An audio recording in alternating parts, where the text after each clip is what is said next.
the Broadway. Yes, Like, I it was think like it's post-COVID. Yeah, there's been an intent to really get, so. So the regular meeting of the Common Council of the City of Oneonta, it is July 2nd, 2024, and about 6:03. Call this meeting to order, and if the clerk would please call the roll. Mayor Brennan. Here. Councilmember Mosier Campbell. Here. Councilmember Walsh Russo. Here. Councilmember McHugh. Here. Councilmember Lepardue. Here. Councilmember Carson. Here. Councilmember Harrington. Here. Councilmember Wooden. Here. Councilmember Matheson. Here. Wonderful. Please join me in the Pledge of Allegiance. I pledge allegiance to the flag of the United States of America and to the republic for which it stands, one nation, under God, indivisible, with liberty and justice for all. Thank you, folks. And we have no public hearing, but we will open the floor to petitions if there's anyone who would like to speak. If you would just give us your name and your address, and if you would take just a couple, 3 minutes, that'd be ideal. Okay, I'm gonna be up here That's because I fine. have to look at notes. I was asked to come here by Chris Yamaguchi to, And your name is? my name is Gail Fisher. I've been in the area for 10 years. And you live where? I live in Treadwell, but I'm in town all the time. Very good, thank you. Today, I stand before you to advocate for an initiative that will significantly improve the well-being of our community, the installation of free hydration stations throughout our city. SUNY Oneonta has already installed 15 hydration stations on campus. There's one in this building, just on the first floor. So if anybody's unfamiliar with the term, it's a drinking fountain and water bottle filler. I propose that as we all know, clean water is fundamental to human rights. However, for many of our city, particularly a homeless population, this basic necessity remains a challenge. In the scorching heat of summer and the bitter cold of winter, finding safe drinking water can be a daily struggle. I propose that we install free hydration stations in strategic locations across the city. These stations will provide clean, safe drinking water to anyone in need, whether they are homeless, low income, or simply on the go without water. Benefits to the community. Number 1, health and well-being. Access to clean water is essential for hydration, which is crucial for overall health, especially during extreme weather conditions. Number 2, dignity and respect. By providing hydration stations, we affirm the dignity of every individual of our community and sends a message that we care about their well-being and recognize their basic human needs. And number 3, environmental impact. Encouraging the use of refillable water bottles reduces plastic waste, contributing to our city's sustainability goals. To implement the plan, we need to do 3 things. Identify high traffic areas where homeless individuals and other community members gather, such as parks, community centers, and downtown areas. The next is to install durable, vandal-resistant hydration stations that include drinking fountains and bottle refill stations. They ensure that they are accessible to people of all abilities. And number 3, establish a maintenance schedule to ensure stations remain in good working condition. Regularly monitor water quality to uphold health standards. Funding. I understand the council's concerns about funding. However, I believe this initiative is not just a cost, but an investment in our community's health and well-being. We can explore partnerships with local businesses, nonprofits, and grant opportunities to offset costs.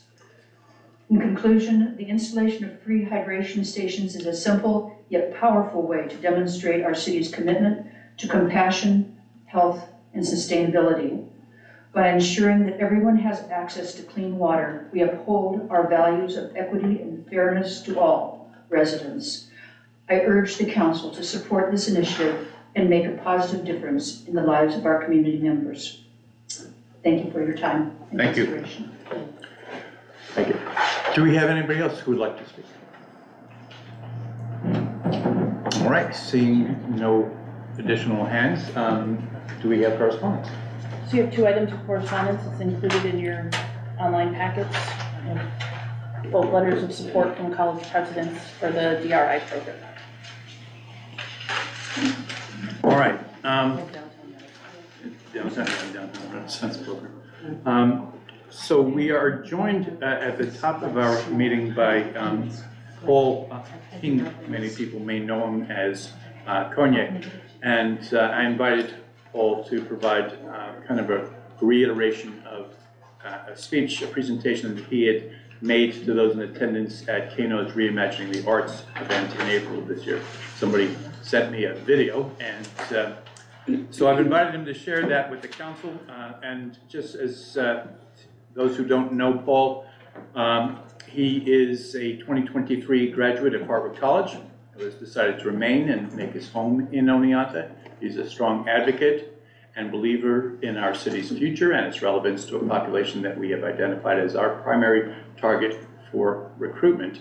And as King Cognier, Paul is a pop rap artist known for his infectious joy and hope. Contrary to your typical rapper, he emphasizes the importance of being sensitive and vulnerable. In addition to being a rapper, he's a reporter, a video editor, and a music writing and recording teacher, as he emphasizes the importance of sharing our personal story with the community. King Cognier believes everybody's an artist, and he encourages on-the-spot creativity. At his live performances, he often freestyles, unlike what I'm doing here, to a word suggested by the crowd, and he even invites audience members onto the big stage to freestyle rap with him. I believe that Paul's presentation will provide the council with insight into how Oneonta can become a more attractive destination for young people and enhance its potential to retain a greater percentage of our graduating college seniors, and I thank him for being here. Thank you, Paul.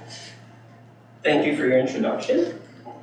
I'm King Cognier, and I'm going to break this idea that art is this specific skill set that only a select group of people have. Now, can I have a quick show of hands? Who in the room would call themselves an artist? Okay, so that's actually a solid amount of you. The rest of you just don't know it yet, essentially. So I would say everybody is an artist because creativity is embedded in our day-to-day lives. Creativity is a single parent finding new solutions to feed their starving child. Creativity is a small business owner finding new ways to bring in revenue when the entire nation shut down because of the coronavirus crisis. Creativity is that magical moment in a very deep conversation, in a heated argument with a loved one, where you two ask each other, what can we do to make things better? Creativity is embedded in our lives for our survival, and the beautiful thing about creativity is that it multiplies. So when we are growing in our ability to be creative, we're growing in our skill set of bringing what is in our inner reality to the outside world. This brings a level of authentic personality that is infectious when we share it to the people around us, the communities around us, and the surrounding communities around that. It's like a breath of fresh air, and it brings a childlike wonder back into the world. It reminds us that living life is an opportunity and it is a privilege, it is not a chore. So when I hear the word community, I think of a tribe of people united together as one body. In my body, my left hand and my right foot have two different roles, but I need them both. In the same way, in our local body, every organization and every individual person has a very different role, but we need them all. We have the Oneonta Bagel Company that hires people and gets them back on their feet, gives them an opportunity. We have the Oneonta Renaissance program that hosts a space for people to share their authentic personality, and families can meet there and gather and celebrate the opportunity to take off this mask that we walk to work with or that we walk to school with. We get the chance to just be. We have Otsego Media that gives businesses a chance to share their own visions with local news stories while also doing feature films so that the world knows that Otsego County even exists. But most importantly, we have you all. We have our local government.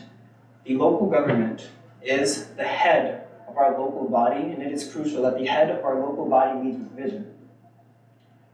When the mayor, Mark Drenick, brought the idea of the Oneonta Renaissance here, he had a vision that the city of Oneonta would be a center for arts and entertainment for this creativity. Funny enough, I actually shared the same exact vision.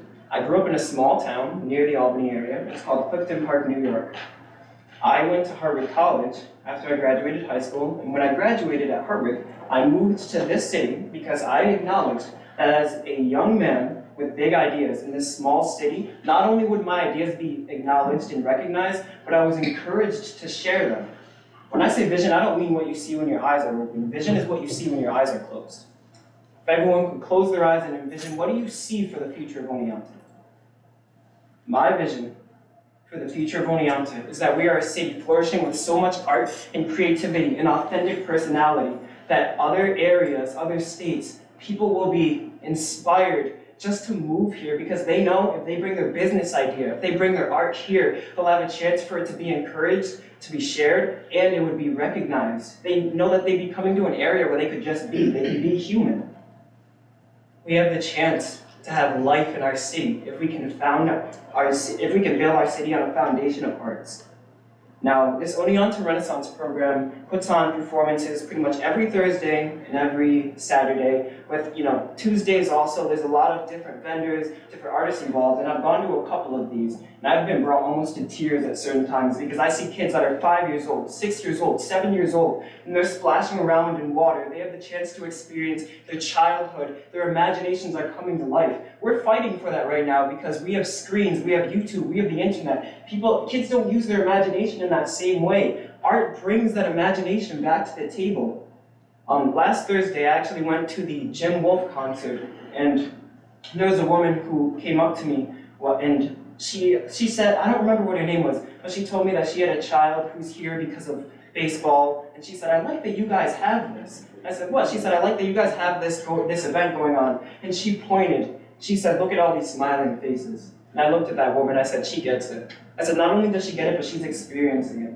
She's experiencing the freedom of living life, having something to do where you don't have to make plans. Some people don't have friends, some people don't know who, some people have anxiety, they don't have an area where they feel invited. But she felt invited there. She's not even from here. I think the Renaissance program is great because they give people that opportunity, but that's what I believe, and thank you all for listening to me.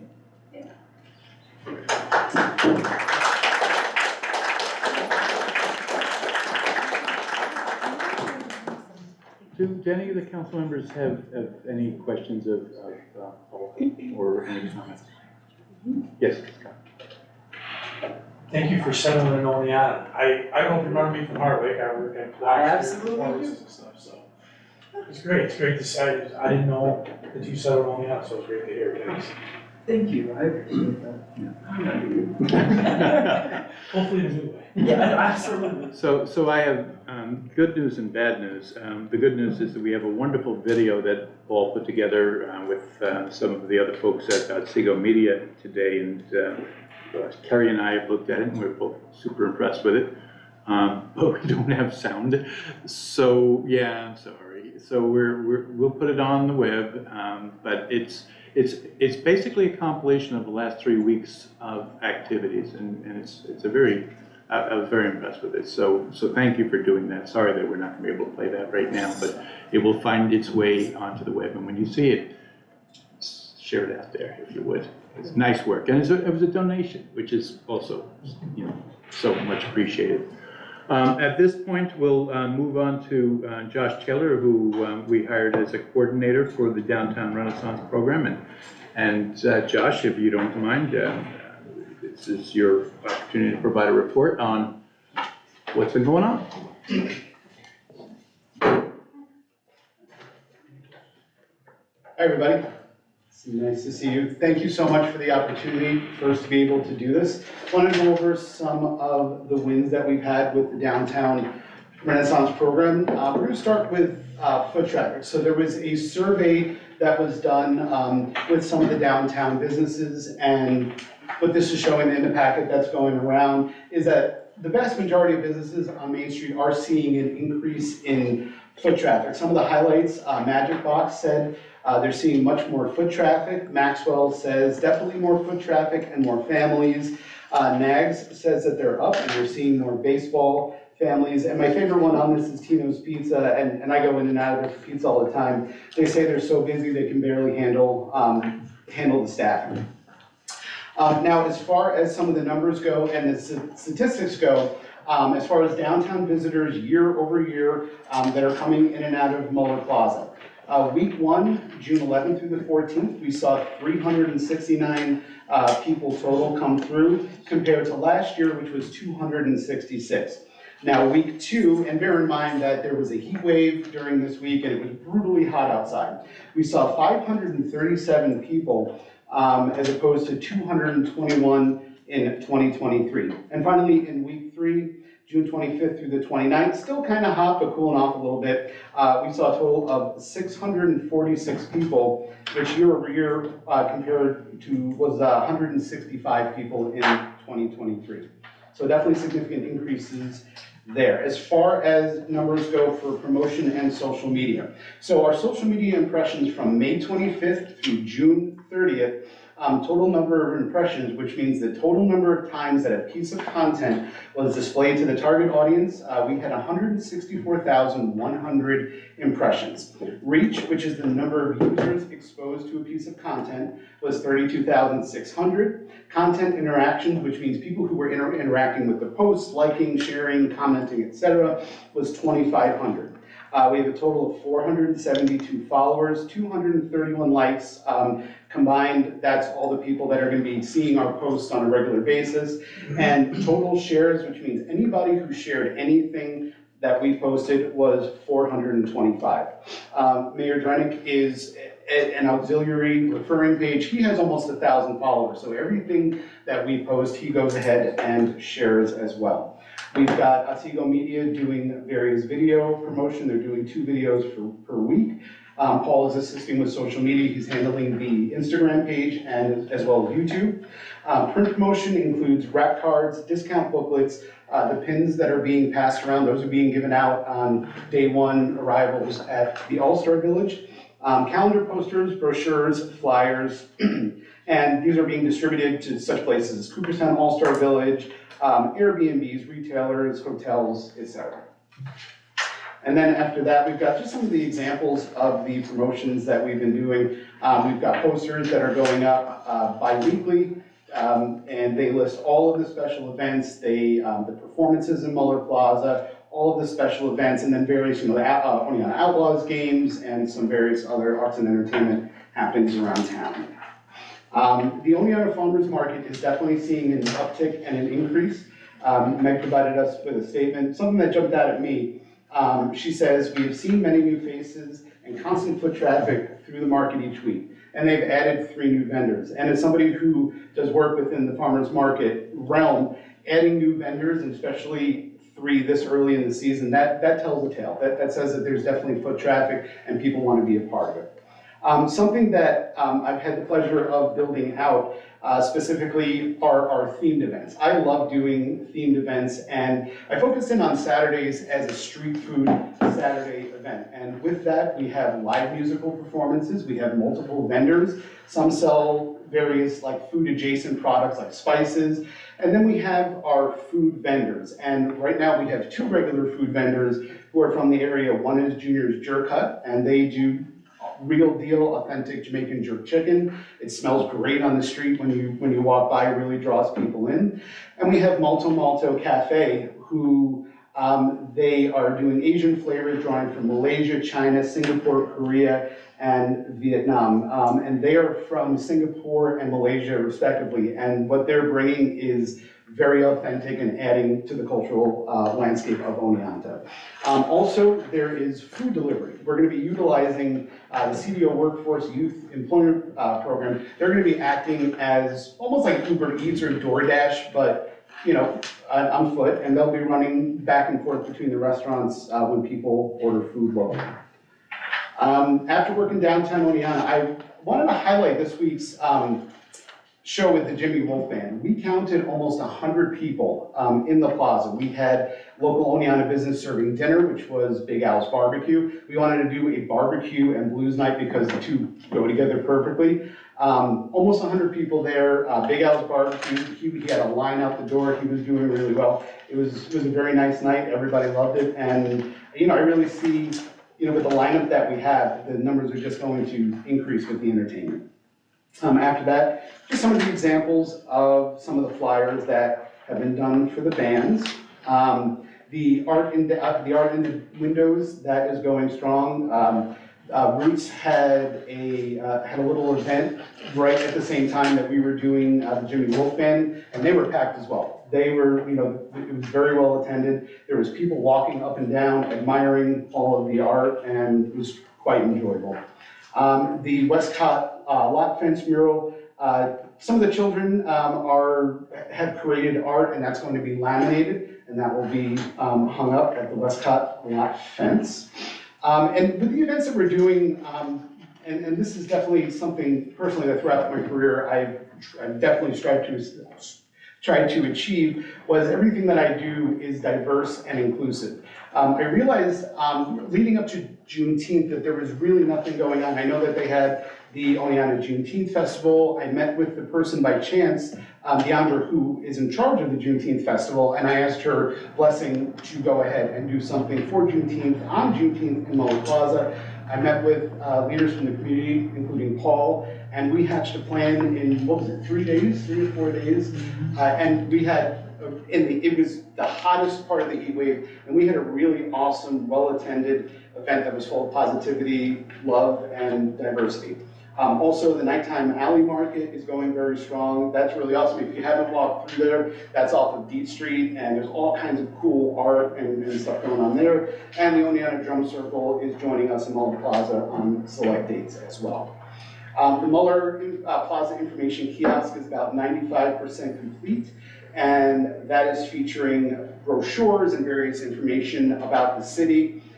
Their wheel of lunch, so if you don't know where you want to eat, you spin the wheel and it decides for you, which is pretty cool. There's going to be a magnetic map of the US, which people who are coming from out of town will go and they'll put their little magnet on where they're from. And that's another way for us to kind of, it's a sample. If you're into statistics, you know kind of a little bit about sampling, and that will show us where people are coming from near and far. And then starting next week, the Deet Street Fun Zone, we're pivoting Deet Street to host events. We're going to be doing ice cream socials, Funky Town Friday events. We're going to be having bounce houses on select Fridays, and we're going to be doing some basketball in there. So we're going to utilize that as kind of a mixed-use space for some of the larger things that we're planning on doing. So that's it. So we'll take questions from the council. Anybody have a question or a comment? Yes, Fletch. Sorry? Yes. Josh, thanks for coming tonight, appreciate that. My observations is that we've had quite a few people in Muller Plaza at different times of the day so far, but we've also had an absolutely beautiful summer so far.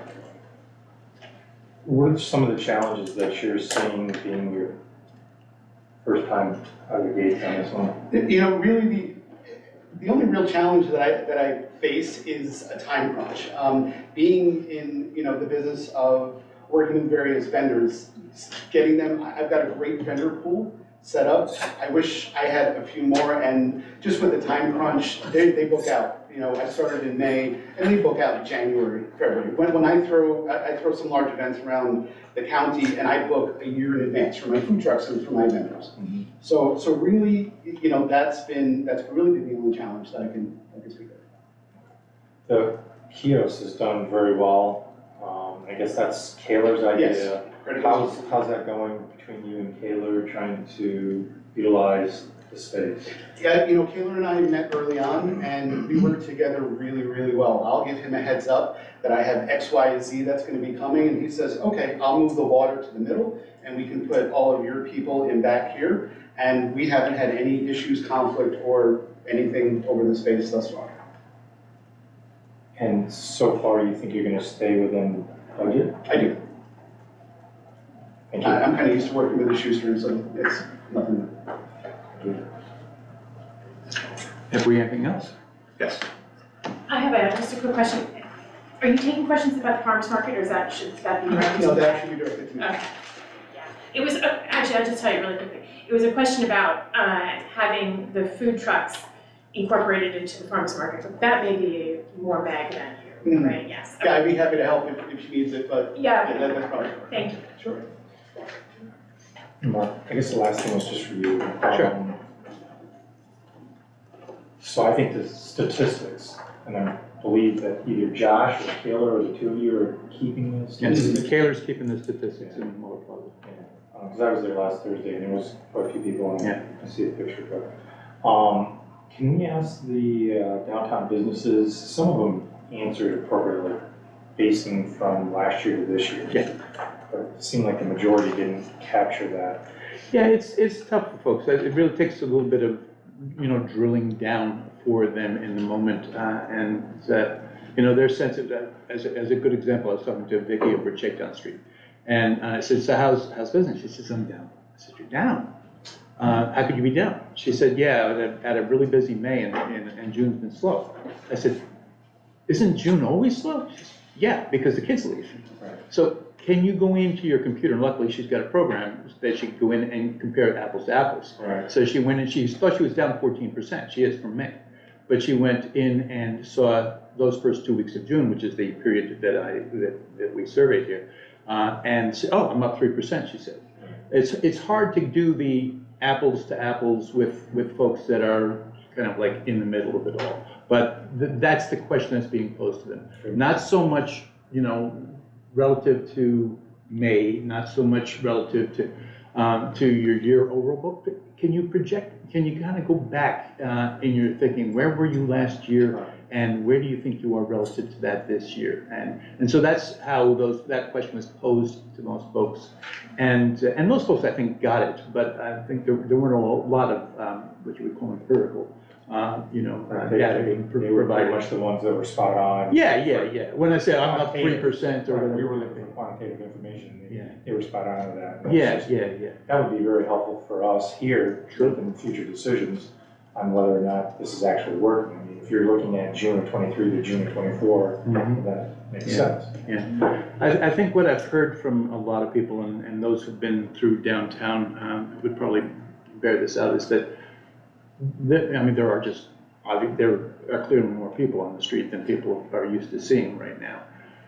The relationship with the Ulster Village has been so good. I mean, it's just been great. We just did a video, I don't know if everybody's seen that, but again, at Seco Media, produced a video. They were doing a video for Rick Abbott to kind of promote his new restaurant.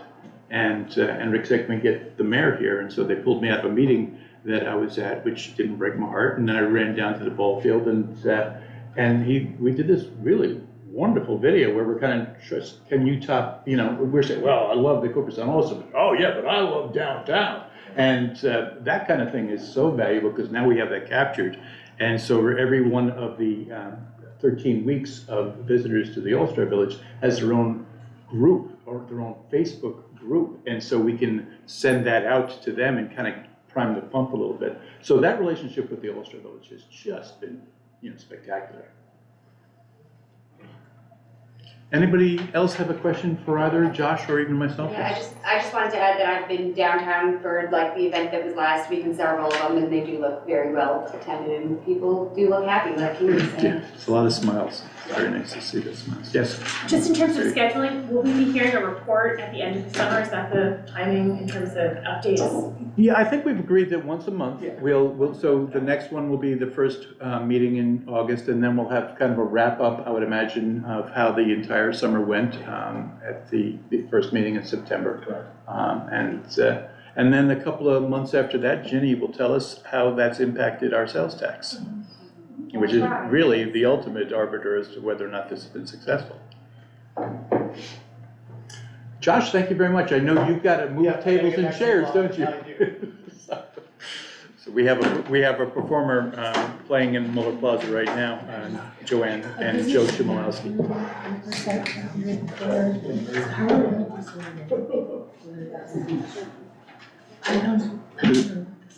Anything? Ken? Huh? No. Okay. All right, then we'll move on in our boards, commissions, task forces. Not heard from any of our liaisons if there's something to bring forward. Actually, Please. I'd like to just mention, Yes. Parks met yesterday, and there are 2 things that are gonna be going to the legislative committee, and actually, I was thinking about it a little bit more, and one of them is, we talked about how, we have park policies, and they're posted at Wilbur Park and Neola Park, but in the other, like, publicly owned spaces, aside from the no smoking or vaping signs, we don't have anything really defined in the code, and we don't have any, and as a result, we don't have any signs posted. Chief Witzenberg was there, and kind of the discussion became that perhaps it would be prudent for, we said the legislative committee, but now I'm sort of rethinking that, and, you know, maybe having the Parks Commission do a little bit of the legwork for that, brainstorming what some of those, looking at what we have on the books and brainstorming what else those could be applied to or how they might be different, and then bringing something to the legislative committee for consideration to potentially add codified rules for all city-owned parks. And then the other thing was, because Chief Witzenberg was there and also DPW Director Chris Yakabuchi, we talked a little bit about the pavilion rental conversation that we had had at the legislative committee as well, so I have some information from that to bring back, so. So as busy as the legislative committee is, and you've got this huge agenda, I leave it to council for discussion here, but it would seem that your idea of bringing something that's more of a clearly defined proposal based on some of the legwork that the Parks and Rec does would make some sort of sense. Does that make sense to legislative and to the rest with of the it? idea of committees being advisory, or commissions being advisory, right? If we could bring some advice to the council, that'd be good. Yeah, I just had a quick question, because it wasn't quite clear in here. This is a codified set of rules for each park? Right, Okay, so do's and don'ts right, no for the smoking, public, right? you know, park closes at 10:30. Yeah. Yeah, because, for example, and that's one of the things that we were talking about, is that Wilbur and Neola Parks both close at 10:30, but because that's not posted at the entrance to like Maple Street Park, it's harder to enforce. Yeah. Yeah, so, yeah, good question. Good, thank you, Katie. And there's no other conversation on that. Shannon, did you have something? No. Okay. All right, so then we'll move to our committee reports, and Councilmember Carson and the Legislative Committee. Thank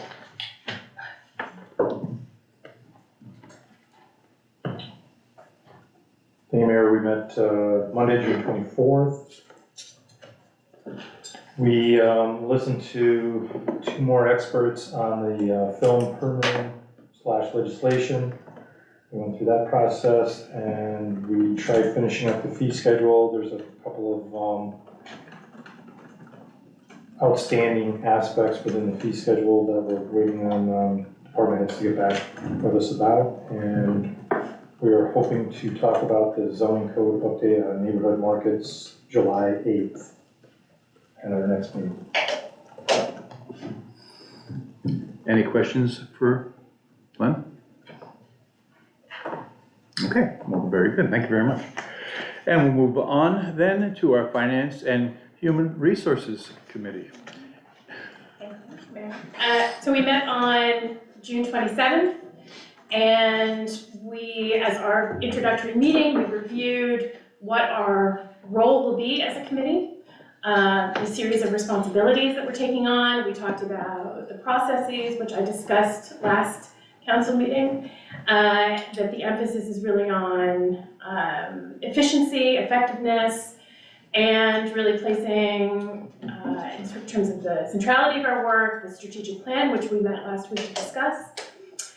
In terms of content, I'll just briefly mention, if you have the consent agenda today, which includes quite a bit of what we talked about. We reviewed staffing decisions in terms of HR, and we talked about capital improvement projects, 5 of them which had been previously approved, And central to our conversation was really the role of grants that the city could be eligible for applying for, such as the Climate Smart Communities Grant to help cover costs that were remaining, for example, in the Lettuce Highway project.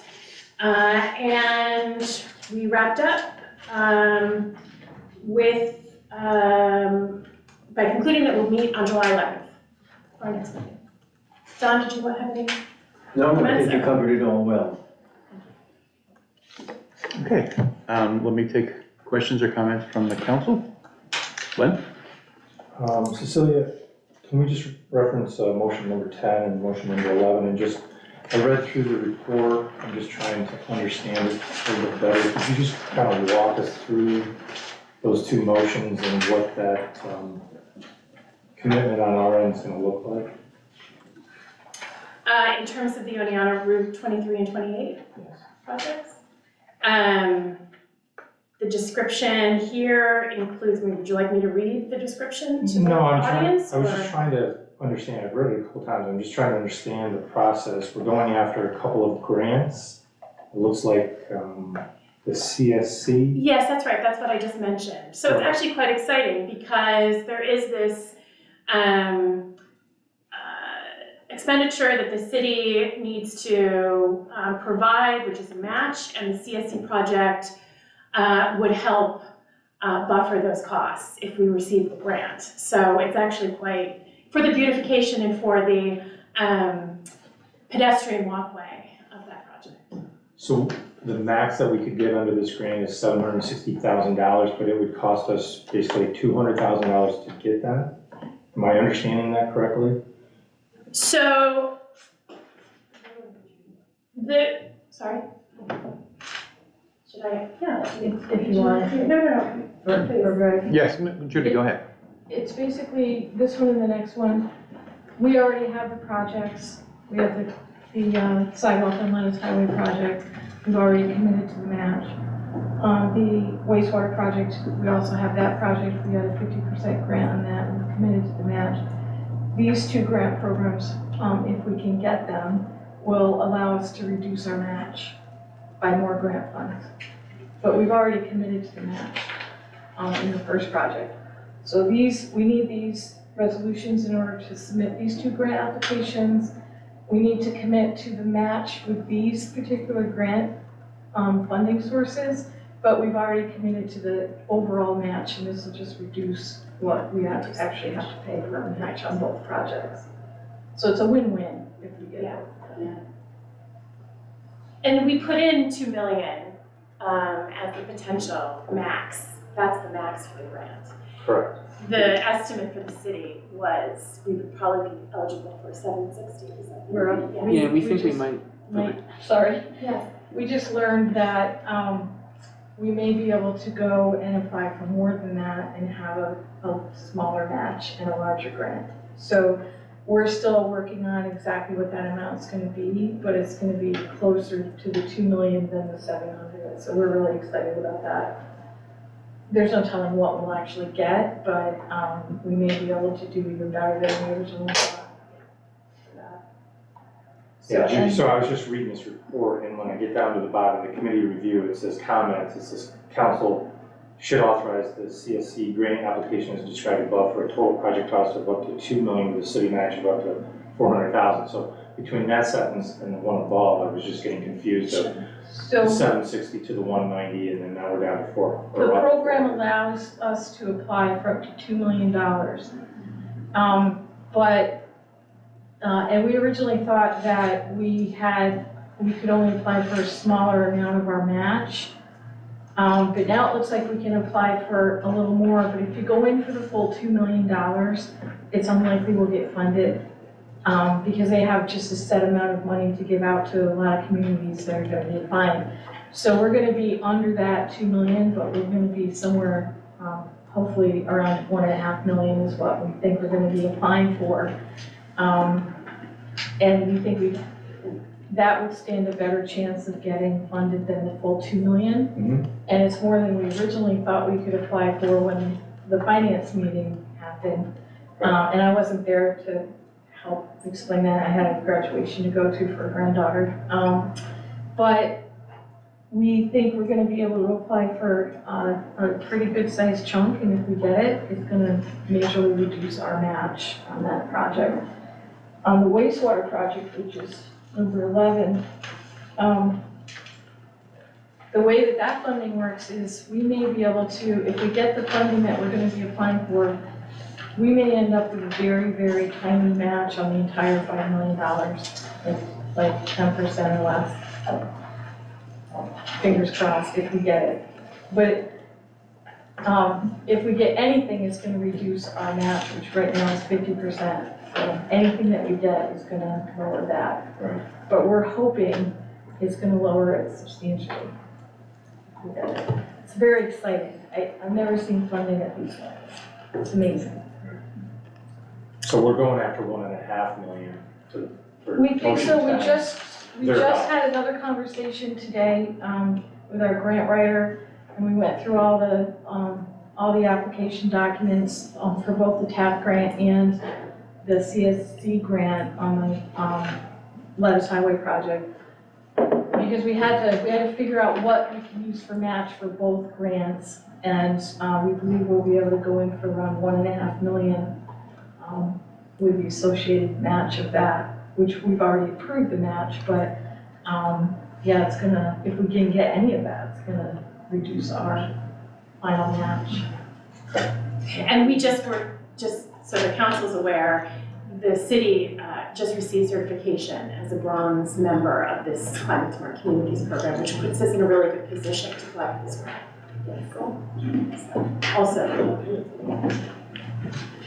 Any further questions or comments for, Yeah, can I just ask a Yes, question? of course. Are there any design implications for going after this project? Like, are there stipulations? Yeah, No, okay, the Climate Smart grant, the project fits the requirements for that because, it will help reduce vehicle traffic, it will help reduce greenhouse emissions, we just have to figure those numbers out.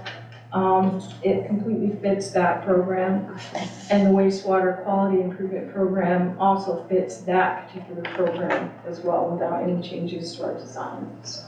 very cool, thank you. Yeah. okay. Councilmember Walsh Russo, I thank you very much. All right, we will move on now to the approval of warrants with motion number 1 that the common council approves the warrants totaling $627,539.70. And the same be placed on the Director of Finance's desk for payment as presented. Can I get a motion to approve? Can I get a motion to approve? All right, Bryce followed by Don. All right. And we'll take the vote. Councilmember Mosher Campbell, Yes. Councilmember Walsh Russo, Aye. Councilmember McKeel, Councilmember Lepari Shield, Councilmember Carson, Yes. Councilmember Harrington, Yes. Councilmember Wooden, Yes. Councilmember Matheson. Yes. All right, great. All right, so we'll move into the consent agenda, but before we do, I just want to make note of Samantha Auger, who's been hired to the position of Human Resources Specialist, and Bruce Shano, who's joining us as a bus driver, and I want to welcome them to the city. And I'm sorry, point of order. At what point do we pull a motion from the consent agenda? I'm sorry, I don't know why this went up. I'm sorry, at what point? At what point do we pull a motion? You can, in the consent agenda, I think as we built this out now, you can make a motion to pull something, seconded, and then we'll move to discussion. But we didn't get this until Friday, we're no longer getting the draft agenda in time for consideration, it's just laid. So, at what point do we say, I have questions about this, I'm not on the committee, I wasn't able to be part of the committee discussion. That was the basis of my email the other day. Right. As it stands, and you've done a bit of work on this, we've done a bit of work on this, Cecilia, and Greg. The expectation is that the meetings are online and that people will hopefully be watching those. So if it goes to committee, council is not able to discuss it as a whole, is that what you're saying? I think the intent is the committee has certain responsibilities delegated to it. It's doing the council's review. Granted, there are only 2 or 3, 2 people there at that time, or 3 people on the committee. The committee then decides if they feel something should be on the consent agenda or if it needs further discussion at council. Obviously, as the mayor said, But do the we not- council can still pull something from the consent agenda. But as far as the draft agenda going on Wednesdays, it's impossible when the finance committee meets on Thursday I nights, and understand then that, so Friday then there morning needs is to be a fine. concession made that council has the opportunity to discuss something on the agenda, I think you- as is I think our right and responsibility. Absolutely, I think you do. I think, isn't there a process to pull something from the consent agenda? What is the Right. process? That was my question, Well, had and now I'm we, being told that I can't. had we not, had we not agreed that it was, that rather than the old school way of doing it, where we simply are pulling a motion that we, rather pulling, a motion that we would actually make a motion to pull? Is that the intent? I mean, That was Who's my running our understanding meeting? of how it was done before, right? Yeah, we gotta figure out who's in charge here. The mayor runs the meeting, not the city administrator. So I don't want to keep going to very, we decided this, we decided this. That's not appropriate, Mark. Right, so the work that was done on the strategizing of this, I was only tangentially a part of.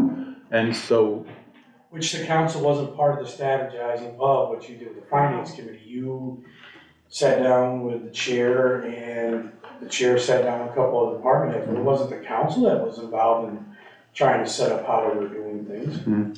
so what we're trying to do is, we're trying to maximize our time by minimizing the amount of additional discussion that we might have that might be deemed And I think extraneous. that's Excuse me, inappropriate. Mayor, Yes, why can't the council member just say that they would like something removed from the?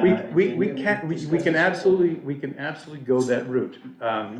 This is what we had done in the past. The expectation is that, for the most part, these consent agendas, having been, we've provided a certain expectation, we have a certain expectation of the Finance and HR Committee doing a job that is essentially, weeding through and providing to the council things that should. Frankly, I think you're making a mountain out of a molehill. She wants to remove something and vote on it separately. That's fair.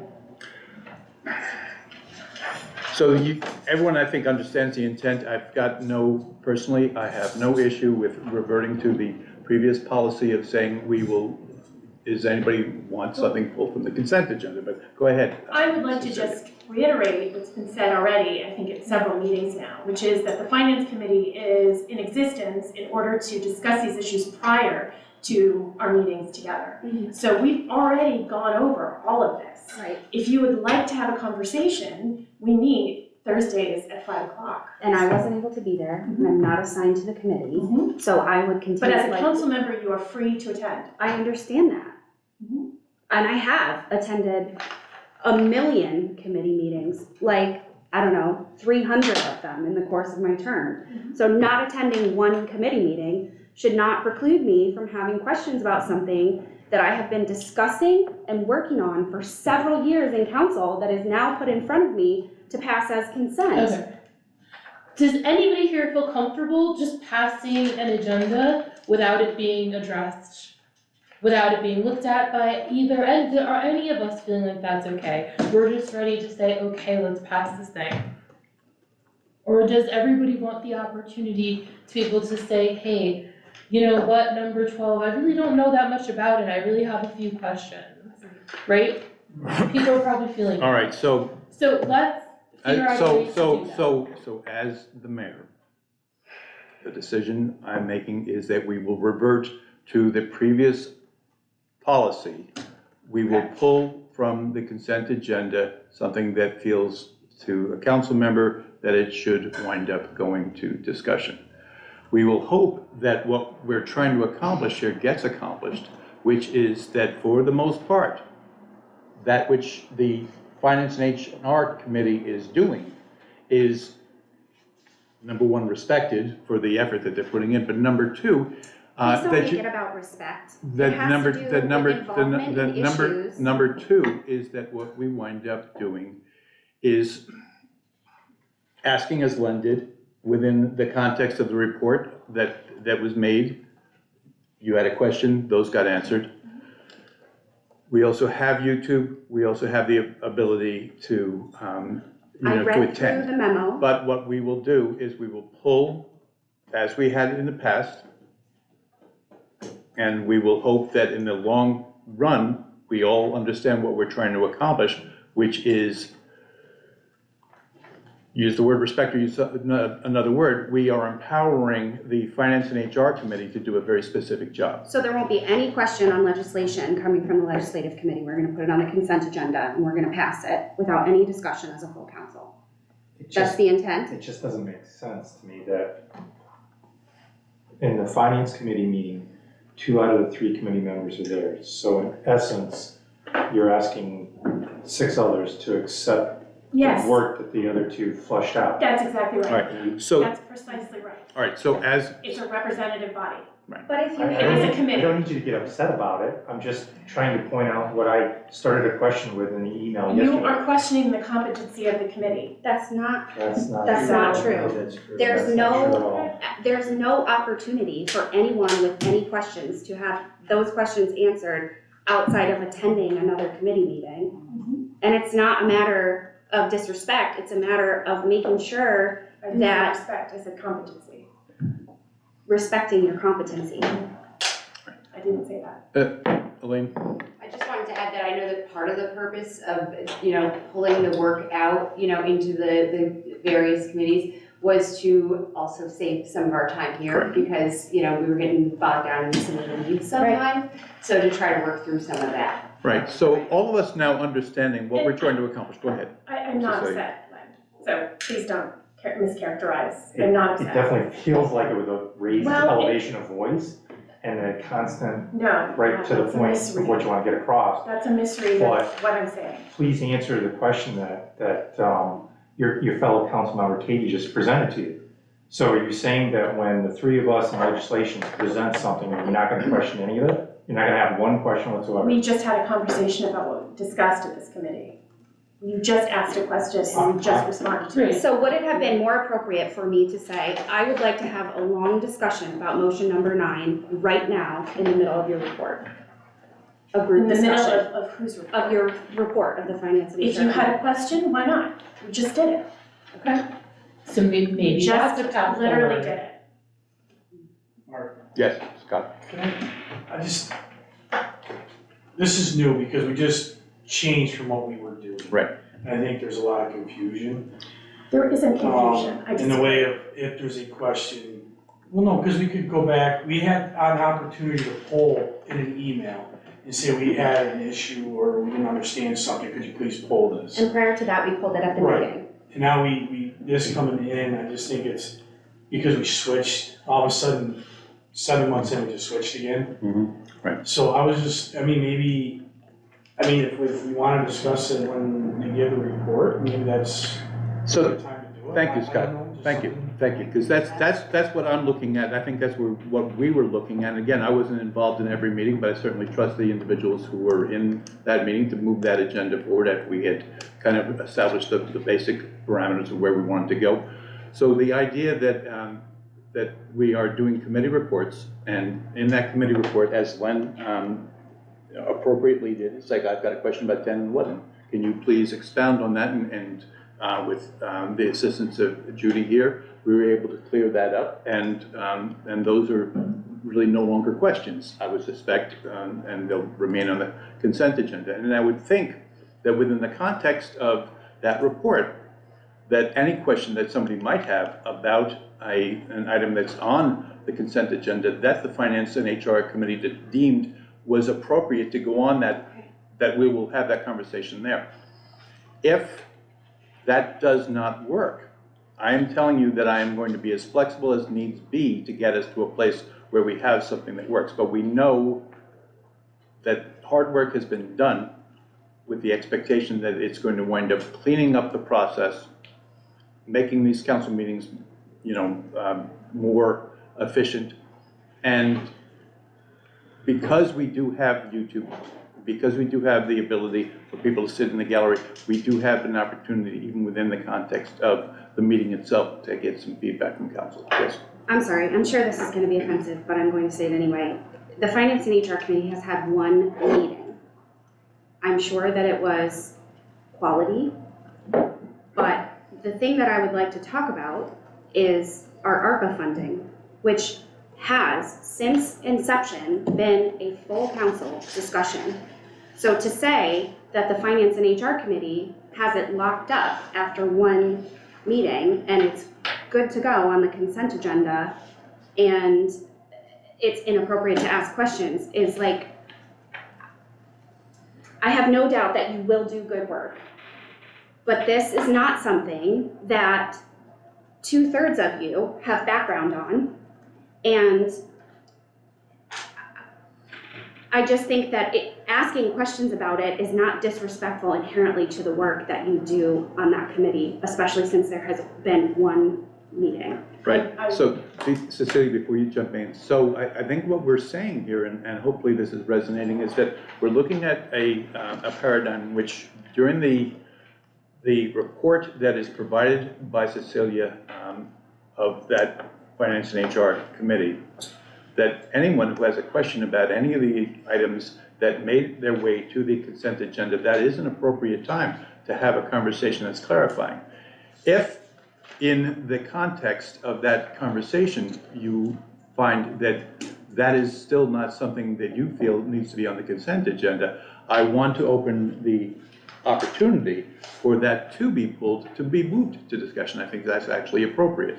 If there is a discussion that doesn't bring a consent of council to an item being moved forward in the consent agenda, then we'll look at the opportunity to simply pull that and move that to discussion. It also doesn't give an individual council member the opportunity to vote no on a particular motion.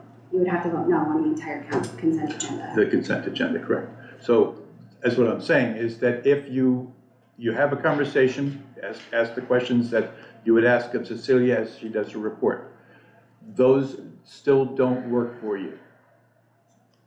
Rather than asking you to vote yes or no on the entire consent agenda, we will give you the opportunity to pull an item from the consent agenda as we had in the past and move it to discussion, and it will look at it as an individual motion. Does that work for everybody? We're working our way toward something. This is somewhat new ground that we're breaking here. Right? And this is why I started the conversation yesterday, because I could foresee that this is the way it's gonna play out. Sure. Well, we've made this, sure, but we've made this amount of progress right now. The next meeting that we will have, there will be a Finance and HR report. And at that report, during that report, anybody who's got a question about any of those items that would be typically moved to the consent agenda by virtue of the Finance and HR's determination at that meeting, you'll have the opportunity to talk about it there. If that does not work, if it puts the entire consent agenda in jeopardy because you'd have to vote yes or no on the entire consent agenda, then we'll pull it and move to discussion. Yes? Yeah. Okay. And you're saying that's not as a vote, that's just an individual council member that wants to pull. As we have done in the past. Okay, that was her question, Mark, that's a little. Well, you watched me come around to it, right? We're all trying to get to a place where this works better than it had. If I may just Of to course. speak to your concerns about ARPA funding, there is a discussion agenda, number 13, prioritizing remaining ARPA funds. But we will be So- voting on this prior to that discussion, and I'm not comfortable It's with that. one small piece of a It's much $15,000. broader project, as we discussed So, in the committee. So, that said, Katie, I would like to you're pull motion clearly number 9, looking to please, pull or I'm motion going to number vote no 9, on the entire consent agenda. and we I said I would like to pull motion number 9, please. will, so that you don't have to vote either yes or no on the consent agenda in its entirety. So we will move that to discussion. Did we go to, did we have those seconded in the past? I'm already losing track of my, no. Okay, so we're gonna move number 9 to the discussion area of the agenda, and we've determined a process here. and we'll see how that works. We're all looking to do the same thing. So that said, we're removing number 9, motion number 9. It is consent agenda. It includes motions through to 12 minus number 9. And do I have a motion to approve? So moved. So Katie, followed by Scott. And there shouldn't be any discussion at this point, so we'll take a vote. Councilmember Mosher Campbell. Aye. Councilmember Walsh Russo. Aye. Councilmember McHugh. Aye. Councilmember LaParche. Aye. Councilmember Carson. Yes. Councilmember Harrington. Yes. Councilmember Wood. Yes. Councilmember Matheson. Yes. All right. Before we move to the city administrator's report, we will discuss motion number 9, which I'll read. And we'll go through the typical process. Motion that the common council approves the creation of the capital project budget for the completion of engineering and design and preparation of construction bid documents for the Muller Plaza Bandstand project in the amount of $15,000 to be funded with the American Rescue Plan Act, ARPA funds. The council further authorizes the necessary budget transfers and amendments. Do I have a motion to approve? Len, followed by Scott. Discussion, Katie. Okay. Yeah, so this was supposed to be a council discussion that I asked for, in order to discuss the remaining funds that have been spent versus projects that have been suggested and or, have begun the initial conceptual phase. I understand that we have seen a presentation regarding a stage in Muller Plaza. We had tentatively, and I want to emphasize tentatively, put aside $235,000 to, at that point, Pipe Dream, do a stage in Muller Plaza and a stage in Neowah Park. I think that it behooves the council to discuss whether or not that's feasible, whether or not we want to continue on that path, or we want to look at other ways in line with the initial scope of the expenditures of that funding, which was in the parks, which was the broad idea that we all agreed to look at ways, if it's not going to cover, if the amount of funding that we have is not going to cover these projects, we should look at all of the things that we had on the table, like sidewalk and curbing in the parks, like a splash pad, which is on the, actually on the master plan for one of our parks, and discuss whether or not we feel like spending $15,000 to go down this pathway to get construction costs for something that we may not be able to afford to build makes sense. So that's the discussion that I would like to have prior to voting on this, is how much is left that has not been spent or otherwise committed. And I am not including the stages in that, because at this point, we have not spent or formally committed a dime to that. Greg, you want to talk about, I think separating maybe a pipe dream, the idea of a second stage, a larger stage. Right, and I love the dream, Sure, okay? sure, Let me sure, just sure. put that on the table. Absolutely. But I want to be realistic, we only have so much money. Absolutely. So, so separating the large stage, in Neowah Park, maybe that happens, maybe that doesn't happen. The council will cross that bridge. And I'm not opposed to, let me also say this, I'm not opposed to the Muller Plaza stage either, but I want to know what we're getting into. That's where I'm going with this. So separating the two, looking at Muller Plaza, which I think, is arguably part of our parks, I believe, I presume. It is a park. It is a park, right? So given that. Oh, good to know. Yeah. So given that, Greg, can you talk just a little bit about the process of where we are just with Muller Plaza, where we are, what our next step is, and why that next step might be important? Sure. So Muller Plaza, we had a presentation that you referenced by Kevin Wood and an architect that he's working with, Andrew Thomas, in February of this year. They presented several conceptual designs for what a plaza stage could look like. It seemed at that time that there was consensus on the council as to their favorite of the bunch. what they like the most, and that's what they've gone forward with. So they've designed an architectural design for that stage. They intend to donate that design, the service of creating that design to the city. Right, we did not ask them to do that, they did that at their own. Right, that was their proposal. Obviously, the council having talked about this, the 235,000 being talked about was understood at that time, but it also understood that we had not committed them to a particular project.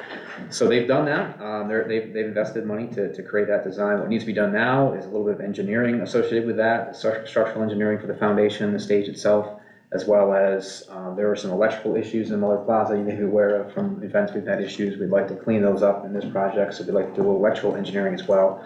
That's where that $15,000, which we think is hopefully more than enough to finish that work, which would allow us to have construction bid documents prepared, we'd go to bid, and then we'd have actual pricing to know if that 235 or 220 would be enough to construct the project. So that the council's next decision, if they were to approve the 15,000, we would go to finish the design, have bid documents, we'd go to bid, get actual contractor prices, and then we'd come back to council with two motions. One, to establish a budget, and second, to award a contract. Right. That would allow us to And to just really know what the costs are. just to put a finer point on it, we don't know until this goes out to contract, it goes out to bid, so that we can get contractors' actual estimates of what the costs would be. We don't know.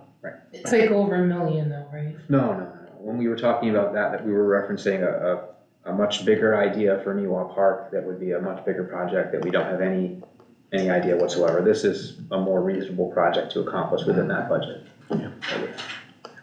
So in order for us to find out how much this is gonna cost, as well as taking care of, those who've ever watched the Christmas tree and held their breath as we're counting down, it'd be nice to have that electric taken care of. So that $15,000 gets us to a place where we can send this out as an RFP, I presume? A bid. As for a Construction bid. bid. And then we'll get quotes, which we're not committed to.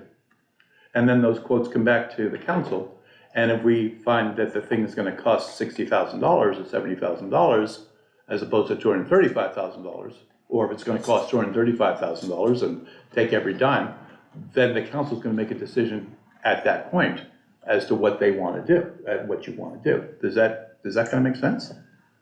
It certainly makes sense. I have more thoughts and questions about it, but I Sure. don't want, This is an opportunity. It's a discussion.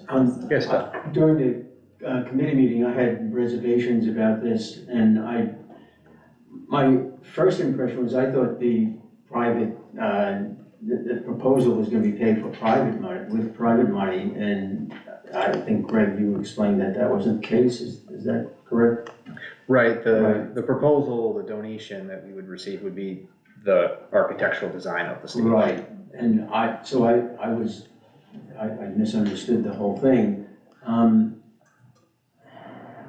You convinced me at the time that the $15,000 was a reasonable investment and we weren't making a commitment to actually going forward with the project. And I went along with it. But, Katie, I understand your point, and I had similar concerns. But, in the end, in the committee meeting, I went along with, I voted yes to, go for the $15,000. It's a judgment call. I don't know if I'm right or not, but I think if we vote on this separately, I will vote for it again with reservations, but we'll see. So, Is that an accurate, what I had said at the committee meeting? let me go to Scott, if you don't mind. First of all, my apologies with the graduation stuff. I haven't had a chance to watch on YouTube, so if this question was asked, I really apologize. We have to have this money spent by the end of this year, correct? Not exactly, so we have to have it obligated, so we have to have contracts in place. So if we're gonna construct the Muller Plaza stage and there's a contract for $235,000, we would have to have that contract executed by the end of the year. We would have until 2026 to actually complete it, wouldn't take that long. But we just have to have contracts in place within the year. So if we do this now, the hopes is to get the bid, figure out where we go. If we do have extra money, do we have a plan B on where that money's going? Do we have, if it comes in more, do we have a plan B on what we're gonna do because we can't afford this one? You know what I'm saying? I mean, it's not 100% that it's probably that's more of the discussion one coming up, Yes. but it kind of ties into this in the way I'm thinking is trying to be under the gun and stuff. I just want to make sure that we have, and that's why I say, you probably said this in the committee, I just wasn't there, but, you know, do we have that plan B if we're not? And you hit it right on the head. That discussion item that we have two discussion items at the tail end of the council meeting, and one of them is ARPA. What is our plan B? Because we need to be able to move quickly. If we decide, if the quotes come in and it's much more expensive than people think is reasonable, so what's our plan B? Because we will want to be able to move on that. And because we don't know, again, it could be $60,000, $70,000, or it could be $200,000. We just don't know. And so in seeing that. We do have 2 parks master plans. Right, that's what I'm saying. So we look at that, and we look at, in our discussion that we'll have in just a few minutes, what is our plan B? I think you hit it right on the head, Scott. Can I ask a follow-up question? Is it possible to separate the electrical engineering and the necessary upgrades for Muller Plaza from what is the entire comprehensive engineering design? You mean just focus on the stage and ignore for now the electrical No, issues? just focus on the electrical issues. Just and focus on ignore the for now, the stage. Okay. Yeah. Anything's possible with ARPA money. Yeah, okay. Cause I know for sure that those electrical upgrades are necessary and they've been really a boon in Neowa Park. So I think that would support, a variety of downtown activities. Like I said, I'm not opposed to this. I just think I've been in this position almost identically before where we have to spend $15,000, and it's almost always $15,000 to find out what we're gonna do. And like, for example, the LDC, where, here we are, and we spent $15,000, and actually I think it's up to like $21,000 now, and we don't have anything for it. I'm afraid to spend $15,000 on a design for something that's not going to be able to come to fruition, when I know that there are things in the parks that could be done with that money. We could, and no doubt, a performance stage would be used and appreciated by the community. It's about, for me, making the most realistic use of this funding. There are pool upgrades, we had talked about sidewalks and curbing in Neowa Park. There are, all kinds of things. Stone dust paths, we just talked about. Bathrooms, oh my God, the bathrooms. Right. So Kate, So I just have reservations. appreciate that. This does sound like the conversation that we're going to be having. What are the options? Okay, so then I'm. Cecilia, did you have So the discussion in committee revolved around this question of the fact that the bandstand project had been approved and that moving forward with that meant soliciting a bid and getting the appropriate funding from ARPA for that bid. So, I'm just gonna point out that we've moved on to really talking about how are we gonna use these ARPA funds more generally. And so if the council does not wanna move forward with the bandstand project, that to me is a separate issue. Right. I agree, and that's why I brought it up. Right. Can I go to Ginny Before I very just say quickly? that, we haven't committed to the project. It was a project that was identified on our list, and steps have been made toward that, but nothing has been committed by the city. Ginny? Excuse me. Do you mind if I just interject here for just a second? You're fine. I just came up with an idea in thinking about reserving the ARPA funds.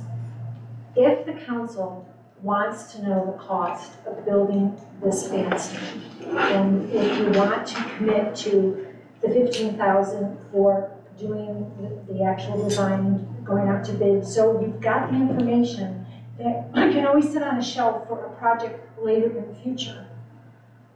Because I've got a vacancy in my department, I could offer the funds from my department to go towards the cost of that bidding process.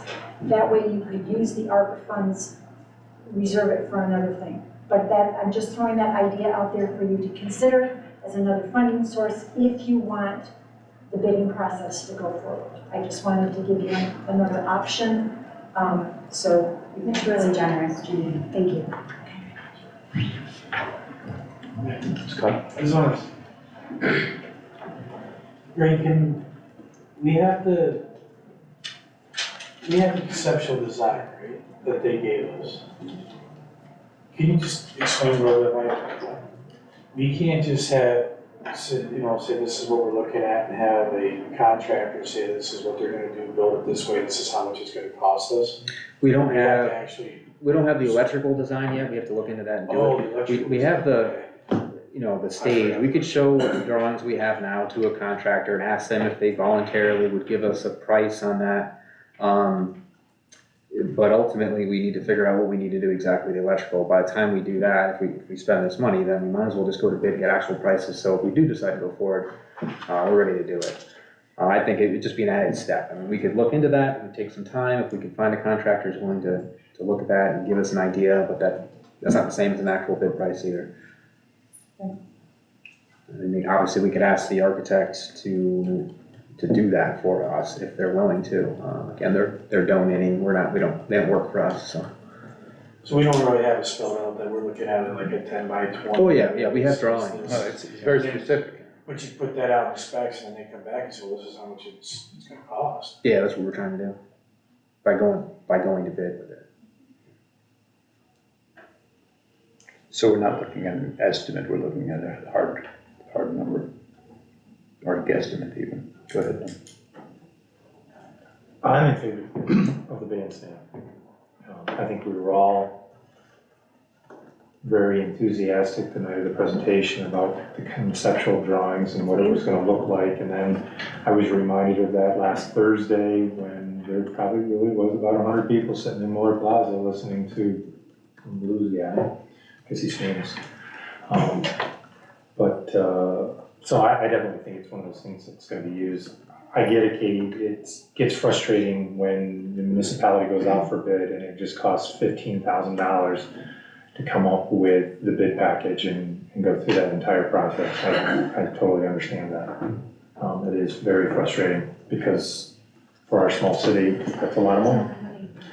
So I appreciate you being very conservative about funds, even at that amount. And, but I think at this point, the previous council had, and there's 4 of us left, 3 of us left, that, we agreed with that concept, and it's gonna be very, I think it's gonna be used a lot in the downtown area. It's gonna look great. And Len, I just want to mention that point was conveyed during the committee meeting to us, and that's why we voted to put it on the consent agenda. It's just. It was the enthusiasm from the previous council that was conveyed to us. Yeah, I know Katie now, after 4.5 years, I knew she would be upset about the expenditure of the $15,000, and that's great. It is. It's great that she's conservative with that, because she's looking at the small details, so I appreciate it. And I think this time we just gotta eat another 15 grand to get through the process. So I think we've probably had the discussion we need to have here, and unless there's more that I don't see, we can probably call the vote. Councilmember Mosher Campoli? Aye. Councilmember Walsh Russo? Aye. Councilmember McEwen? Aye. Councilmember Lepardue? Aye. Councilmember Carson? Yes. Councilmember Harrington? Yes. Councilmember Wood? Yes. Councilmember Matheson? Yes. Okay, so again, to reiterate, this is the process that we will use moving forward, and we'll have the discussion during the report. If that is not satisfying to folks, then we will pull the agenda item. Thank you for your patience as we work our way through this. And we're here for the city administrator's report. Bated breath, that's it. Thanks, Mayor. The micro enterprise grant program, we'd applied for that, we've been awarded that, $213,000. We just found that out at the end of last week. $178,000 of that will eventually be available for grants between $5,000 and $35,000 apiece for small businesses who have 5 or fewer employees and/or owners. More information will be announced about that funding round later this summer. Any interested business owners who may be interested in looking into that program can contact community development. The best way is to email them. It's on the website. It's also comdev, COMMDEV, @oneonta.ny.us. Also, another program we have currently going on is a single-family housing rehab. Our grant administrator, Toma Development, sent out 31 applications to potentially eligible homeowners who had already expressed interest in the program, which is a good number. So we've got some good interest in the program. So far, they've received 2 completed applications. That'll continue to roll on. Could you explain what that last point? Yeah, Judy, you want to jump in? Sure, so we have a grant with Community Development Block Grant Program for single-family income-eligible homeowners for rehab of their homes. The money is to be used for bringing their houses up to code. So it's internal and exterior of the building improvements, no yards or anything like that, but the building. It's not to make it pretty, it's to make it safe and it's to allow them to be able to stay in their homes. We've had programs like this in the past, they've been very successful. They help our seniors, they help our low-income families to be able to keep their houses in decent shape and continue on in the houses. So our grant administrators, Toma Development, they contacted a number of people. They're getting the word out for doing public outreach. And so far, 31 homeowners have asked for the application. So they would have had to contact Toma and get information about their income eligibility. So they would be eligible for that if they sent out the applications. There's other requirements in the grant that they now have to do and submit their applications, but that's a great response for. These state grants? It's a state grant. The funding is federal. It comes in through the state, through the Community Development Block Grant Program. The grant, it's actually given out as a mortgage with a 5-year payment period on it. So if they move within 5 years or sell their home, then they either have to sell to an income eligible new owner, and then they have to meet the program requirements, and if not, then wherever they are in that 5-year period, it's forgiven at 20% a year over that 5 years. Wherever they are at that level, they'd have to repay the grant. So But it once works like a 5 years second is up, mortgage? I'm sorry? In that sense, it works like a second mortgage or another Yes, lien? that's done as a mortgage filed It with is a the second county. mortgage. It is a Yes. second, okay. It comes in last. Thank you. Yes, and it's filed with the county, it's all official. And then after the 5-year period, as long as they've stayed there, the whole thing is forgiven at 100%. It's a really nice program. It's really well worth it. I don't know, Greg, if you had it, I'll just say it. We're working on more public outreach. So Thank you. we actually are gonna send you guys a flyer You for are, the program, so you can get it out to your wards. yeah. Awesome. And you said 2 have completed the application? 2 have submitted the applications. And how much are they eligible to? We're hoping to do up to 13 homes. It's gonna be around $30-some thousand, plus there's a piece of weatherization money that will be attached to that through a different weatherization program here in the city. So it's somewhere in the mid-30s. Each owner? And it depends on it depends on their need. Okay. You know, the other part of it is, lead mitigation is a requirement as well, so if they have a serious lead problem, we're supposed to mitigate that, so some people make it even more than that, because we have to address the lead issues. So it's hard for me to say the exact number, it depends on a number of factors, but it's around 30, mid-30s. Thanks, Judy. Next, we have as you all know, the WRP had a couple of charrettes recently. One was for stakeholder organizations, the other for the public. They got some good input from stakeholders on that. There were 27 attendees at the public meeting. Judy and Sarah are looking to set up another mini charrette to get some input from Oneonta Youth. There'll be more details announced sometime soon about that. Also, if anyone's interested in providing feedback directly to community development, that same email address I shared, they can email any input they may have or be able to call. After all that input's been received, a public information meeting will eventually be scheduled to share an updated draft of list projects. That'll probably be in the next 4 to 6 weeks. And then we'll move from there in actually adapting the plans. Market Street Transportation Improvements projects. Market Street, you may receive the weekly messages through Nixle. We're currently installing curb and sidewalk down on the east end of the project. Upstate Companies is working away there. NYSEG will be starting work next week on the permanent electric installation. I believe they're starting around Stella Luna and working west along Market Street. They'll be moving up Chestnut Street Extension and then down Water Street. I think that work should take about 4 to 6 weeks as well. There shouldn't be much else going on Water Street in the meantime by the city's contractor. They'll kind of follow NYSEG, as I understand it today. Weekly updates will continue to be issued through Nixle and PSA. Muller Plaza Passage, if you hadn't noticed, the exterior walkway from Muller Plaza connecting Main Street down to Water Street is open. It's open 24/7.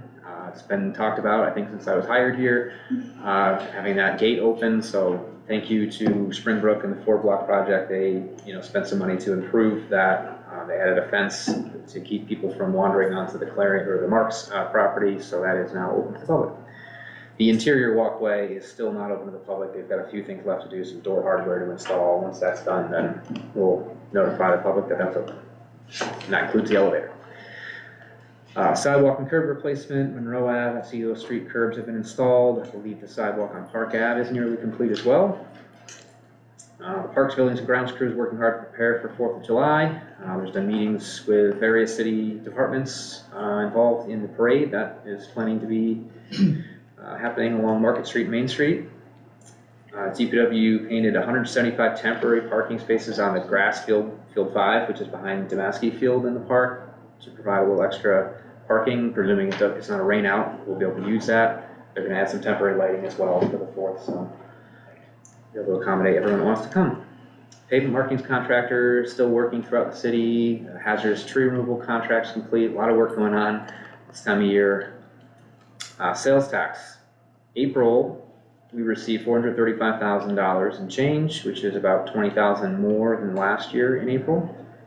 So far, January through April of '24 is $1,958,000, which is about $30,000 or 1.5% more than 2023 over the same time period.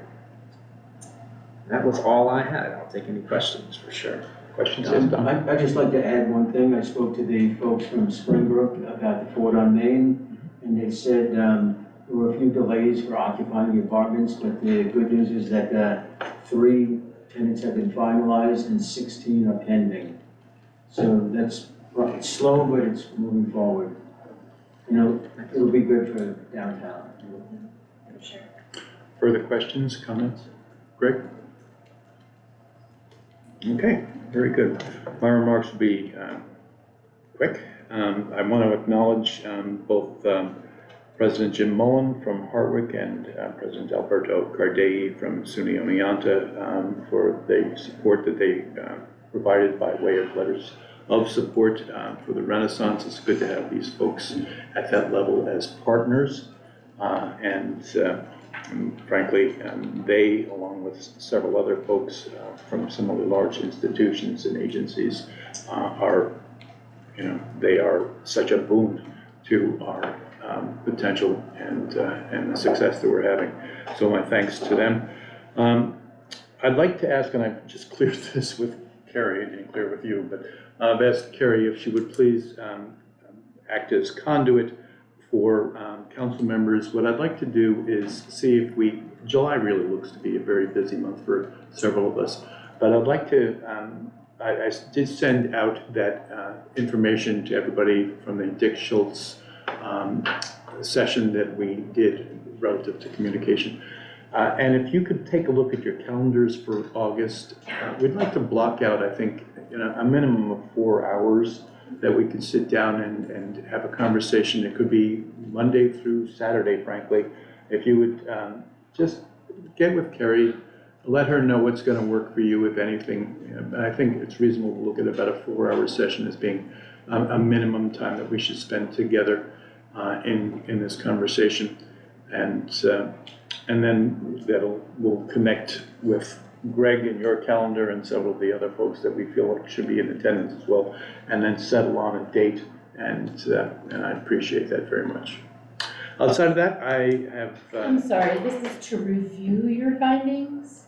No, it was my findings. We had a session that predates you, and that's one of the things we want to do here, is bring all the council members into there was a conversation, a session that lasted probably half a dozen hours, maybe 5 or 6 hours, in which there were a number of next steps. There were things that were determined. I sent that to everybody, so you should probably know. And we'd like to just build on that with the entire council. So the 4 hours is to use that as footing to build upon it again? I'd like to think that we would probably come to some resolution around, various aspects of our communications. Yes? If I could mention, as I've mentioned this at several council meetings already, that conflict resolution training would be very useful, so that there are not miscommunications around these kinds of concerns that we've raised here tonight. Great, and you know what, it might be, and we have the time to be strategizing, so it might be something that we can incorporate, at least in some minimalist way in this discussion, and maybe there are additional discussions that follow. So we can have that, kind of strategic planning take place. Outside of that, that's all I've got. There is a holiday in a couple of days, 4th of July, and there is a parade. The parade is at 1 p.m., a little later than it typically is. I think they're staging around noon on Market Street. Lineups at noon. Lineups at noon, and I am certain that they would welcome those who are putting on the parade, any council member who would like to participate as a marcher in that parade. So all are invited. So with that, we'll move on to the discussion agenda. I'd like to flip these if I could, because I feel like the ARPA funds probably might take some conversation from what I'm already gathering. So let's talk about the number 14, the Local Development Corporation. And Greg, I'm going to ask you to just kind of give the synopsis you provided already a couple of times, and then we'll have council discussion in terms of getting direction. Sure, I can just read quickly from the June 4th memo that was sent out to council when this topic was on the agenda, but we didn't get to it that night. So in March 2023, the Common Council hired Whiteman, Osborne, and Hanna LLP to assist with the evaluation of potential establishment of alternative financing mechanisms to encourage economic development and/or infrastructure improvements in the city, such as an LDC. This firm was previously hired by the city in September 2017 to assist with the establishment of an LDC. While some work was done back then, it does not appear the LDC was ever fully functional. Following discussions by the former Economic Development Committee and the Finance and Human Resources Committee, and given the passage of time from 2017 to 2023, the council asked staff to revisit the establishment of an LDC, although there was no clear purpose defined as to what the role of the LDC would be. Staff suggested at that time that we contact the original legal firm, Whiteman, Osborne, and Hanna, to assist again in this process, and that is what we did. Initial conversation between the staff, Mayor Drenick, and the legal consultant were held in late spring and summer 2023. The city team struggled to articulate the specific need for an LDC, as no clear purpose had been defined at the start. After several discussions and correspondences, some draft documents were provided by Whiteman to the city for review. The project has since not progressed. To date, $20,563 has been paid to Whiteman for their efforts. To move ahead with the establishment of an LDC, city staff will need to refocus attention on this initiative to review the draft documents related to the creation of an LDC. likely re-engage with Whiteman, Ostrander, and Hannah if there are questions, and some back and forth there to continue the discussion and development of these documents, and then report back to the council as to any next steps and timeline for completion. The purposes and powers of this proposed not-for-profit local development corporation will need to be explained to council and discussion held to ensure all understand what is being recommended. It's likely there will be additional costs associated with that effort, for which there is no established budget in the 2024 adopted budget. And that was what I had shared previously. So with that, let me just open this up to council for discussion. When? Yes, I'm sorry, Craig, when did you share that with us? So I go back and find it. That was part of the memo from NOAA. It was June 4th. It's the last page.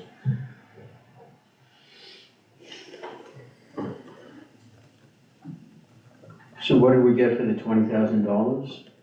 So we have some draft documents, a draft bylaws, code of ethics, conflict of interest policies, and documents that need to be eventually adopted to be able to create this LDC. And we have a memo from them discussing LDC fundraising and disposition of funds. So the idea is to create an entity that will recruit businesses? Is that what this is about? I think that is where the council really needs to have a discussion and determine what is the goal. The directive was create an LDC for economic development purposes, but it wasn't super clear to me, at least, ultimately what we expected the LDC to be doing. So we've... Are we contributing money to Otsego now? We are not. So that's just for the county, that's an economic development entity for the county? But they do have an LDC. They also do have an LDC. Excuse me? They do have an LDC. At one point I had talked to them about that. So when I had discovered this paperwork in my desk early on, the LDC that hadn't been kind of actualized, well, you know what? We'd love to be able to do fundraising for things like the Muskie Field and other things that are underfunded and we don't know where we're ever going to get the funding for. So I thought, this is a great idea, LDC. Let's see, maybe we can turn this into something that will remove the city from any conflict.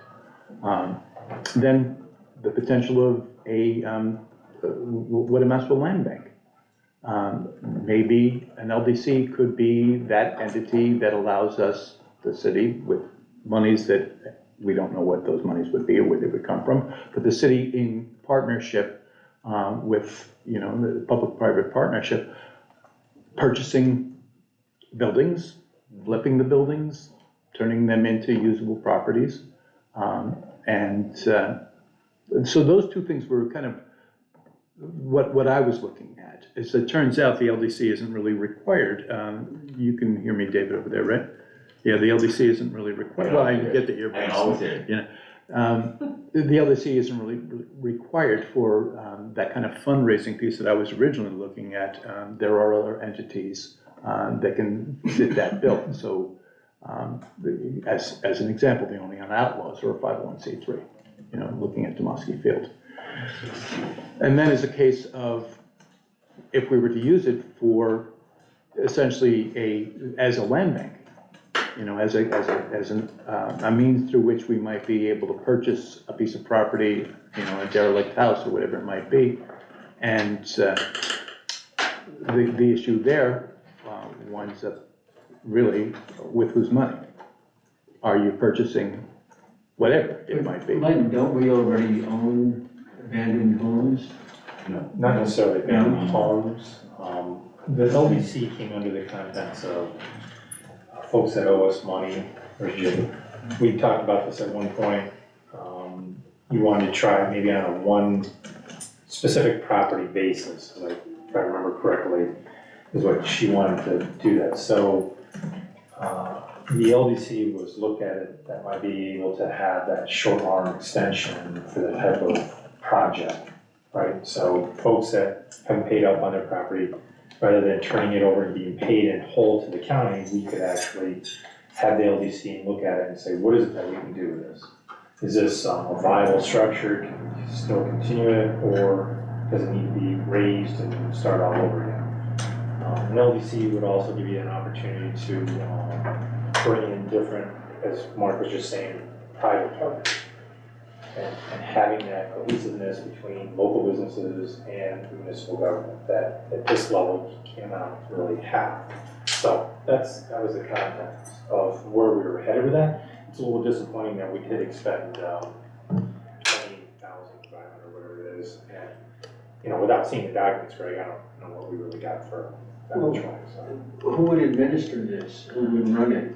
Would we? Ultimately, the council would select those folks that we would want to see on that commission and set the agenda. That's what Greg is saying. What is the agenda? What is it that you want to go out and do?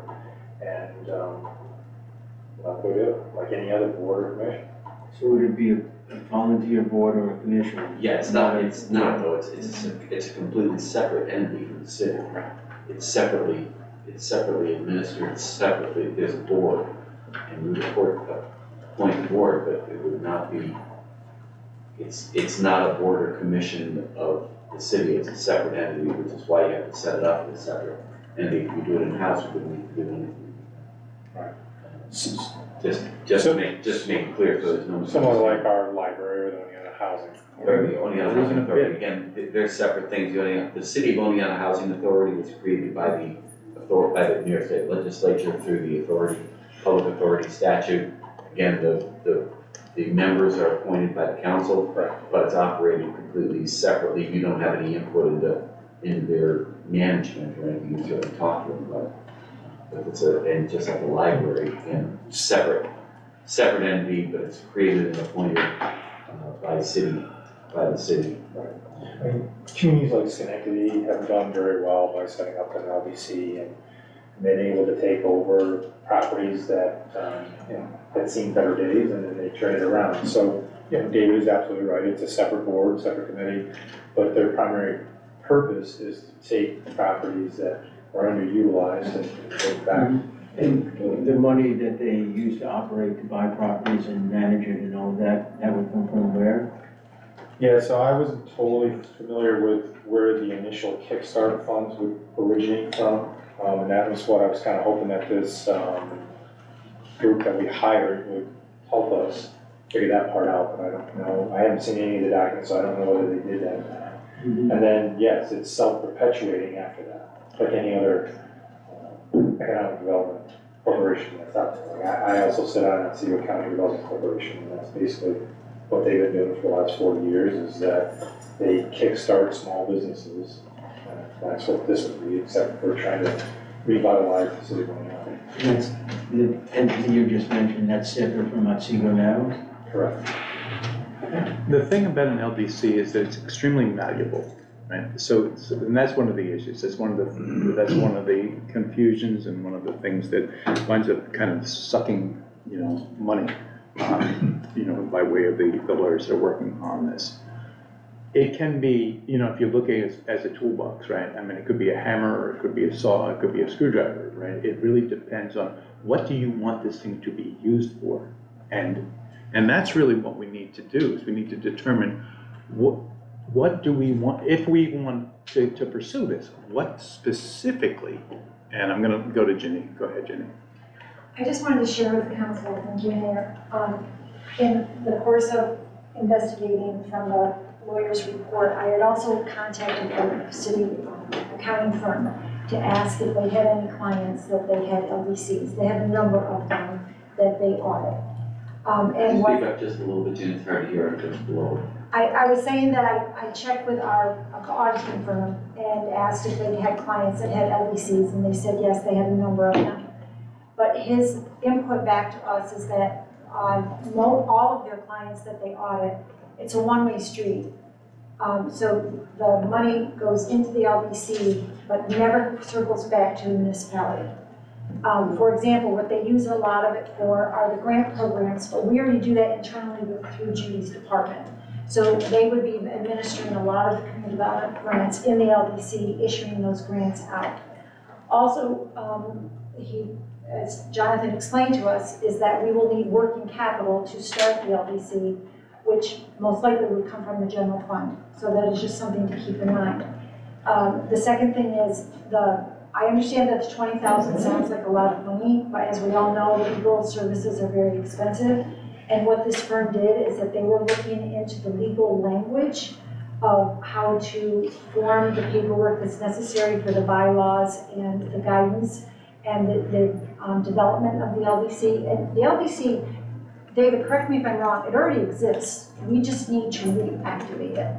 I don't know that we have an LDC. I don't know that it was ever created. Okay. Well, it was created at one time, and because prior employees were appointed to the board. So. If that's the case, I'm aware of it. Yeah. Do you know what the name is? Not off the top of my head, but I can show you the paperwork. So as Greg said, the mission of the council is to determine what goal you want the LDC to work with. But the legal firm did provide us with bylaw language, code of ethics, conflict of interest. They also did a lot of investigating if we could legally fundraise through the LDC, because that was one of our main goals. We can summarize up the report once we really fully digest it, but I think it was a conclusion of it's a possibility, but it wasn't like written in concrete that they could do that. But I just wanted to share with you what the auditor said. That's usually a one-way street. We're trying to make it a circle. We're trying to make the LDC so the money goes in and then it comes back to the municipality. That's going to be much more tricky to do that. I'm not saying it's impossible, but I'm just saying that there are a lot of pieces to the concept. So just please keep that in mind when you decide what your goal is. So when Greg and I and the other parties that need to get involved in it, we have the direction of what the goal is that you want, and then it will get developed based on those goals. It's basically. Could you finish your thought though? Can the LDC fundraise? Trying to remember the exact language. I think it's a possibility. That's as far as I want. I don't want to say it any more strongly than that because I'm remembering the wording to be not strong. So we'll go back to that and then we'll summarize it up to you. Is there a reason why you don't want to share this with the council? Oh, no, it's not, I think because The it's report draft. from the attorney's office. Yeah. Is there a reason why you don't want to share that with the council? Absolutely not. There's no holding back of that. It's just, this was something that got to a draft stage and kind of got stalled and didn't progress from there.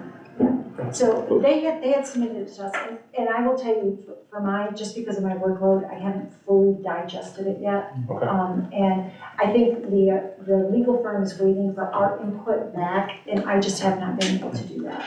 Would the council want a copy, even though understood that this is in draft form at this point? Yeah. Then we can do that. Mark, Yes. my concern about this is if it's a volunteer board, it would be difficult to accomplish a whole lot.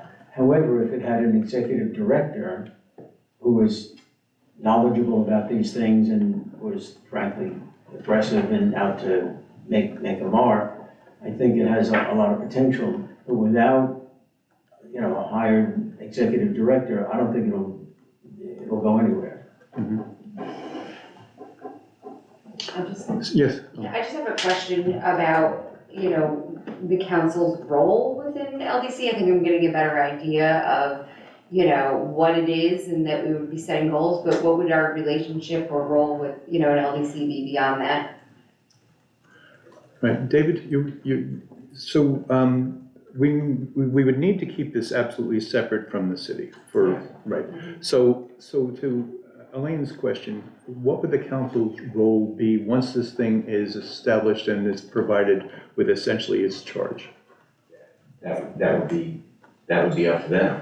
Again, this is why before you decide to create this entity, you would need to know what the purpose and plan and goals are. It's, again, the only other analogous thing is sort of like an IDA again, we're aware of what the IDA does because we created, but the town doesn't have a direct connection with it. Again, the purpose of it is to do things that the municipality can't do on its own. So I think from my perspective, the problem we have is that we've got a solution looking for a problem at this point, because we don't know exactly what we want to have happen with it. There was some discussion when we were looking for ways to raise money for Damascus, which is I think something that came up originally, is that was the problem that we were looking for a solution for. And then again, so we were looking for some way to get fundraising for the city when the city couldn't do it on its own, and that was one possibility. With other things, if you buy, again, purchasing housing stock, you purchase housing stock, then again, you're a landlord of housing stock, and money needs to be acquired to fix them, to put them back, and put them back into the community as a whole. Our track record for doing that in the past hasn't been that great, because again, we tend to be not terribly good landlords, not to be my point of it. So right now, I don't know that there is a burning answer to the question of why do we want an LDC. I think again, we did it as exploratory, in an exploratory manner as a possible solution to a problem.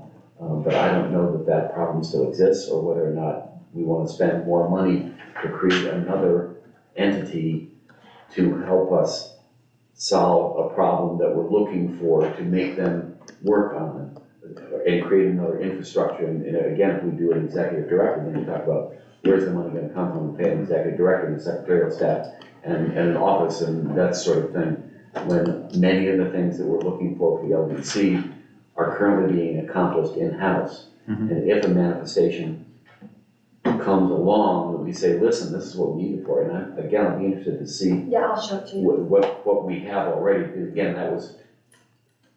that is not my area of expertise. I don't set up LDCs. We did have other entities when we were purchasing like the old Z property and development properties. So that's my perspective looking at it as a very interested observer. And I don't know that again, it's neither good nor bad. It's like you said, it's a tool. But right now, we're not sure that we know exactly what we want to build. So we want a power saw or a hammer or a screwdriver. We're not quite there yet. And that's kind of from my perception, you're looking for a solution to a problem that you haven't identified yet. All right, thank you, Dave. So what I'd like to suggest is this. I'd like to suggest that we send the draft to everybody, number one. Number two, that we take the proper length of time to do a little research ourselves. What is it that we would like to do, if anything? And then let's reconvene on this subject a little bit more informed with some ideas that maybe have been fleshed out a bit by virtue of seeing what precedents are out there, how LDCs have been used by other cities, or whatever it is that motivates you to get to a place where you've got a suggestion, and then we'll look at those. So why don't we call this discussion done for today, and we'll move it back to council agenda sometime about a month from now. Does that all work, Robert? Okay. All right. In deference to Katie Lee joining us again, but I think we can begin the conversation about prioritizing remaining ARPA funds. She'll be back and join us without a doubt, probably before we've gotten too far into it. So to Scott's point, and maybe Scott, I'll let you kind of start the conversation, the idea of having a plan B.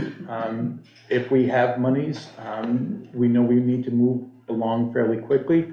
And Greg, you may also be able to assist in kind of determining what kind of projects we might be actually able to commit to within that short time frame.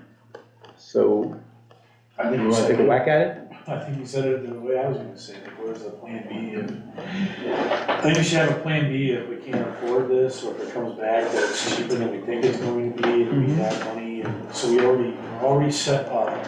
So just, like the Cecilia one, go back into finance and they gets better there to come back up or not, spin it out, so that's. I'll say that one of the things, and I know that Katie's got a number, she's already talked about some of the places that if we did have extra monies that they might want to appropriately go. I'd like to also suggest that we give some consideration to the skate park, which I know is, I was involved in its construction 25 years ago or so in a different lifetime. It has outlived its life, and there are actually folks that have injured themselves on it recently, broken arm. It's got some dangerous aspects to it, dangerous construction that's kind of pulled apart and what have you. And so if I was going to pitch for something, if there's extra money left over in ARPA that we might be able to address the skate park, would certainly be something that I'd be advocating for. But Katie, I want to just turn this back over to you. We're talking about, we want to move quickly to other usage of ARPA funds if it's determined that what we're looking at here with the plaza stage and electrical winds up being something that the council doesn't want to pursue. So we want to have something kind of lined up. Yeah, I mean, I said briefly at the end of our previous discussion, like we have 2 parks master plans that have plenty of things that we could pick as long as they were, appropriately priced. Chris brought up the bathrooms in Wilbur Park that are not pleasant and need to be, I'm being nice, and need to be replaced. The one in the lower park is totally unusable, so when the pool isn't open, there's no bathroom in the lower park. We just talked about widening and improving accessible pathways in the lower park and Wilbur Park.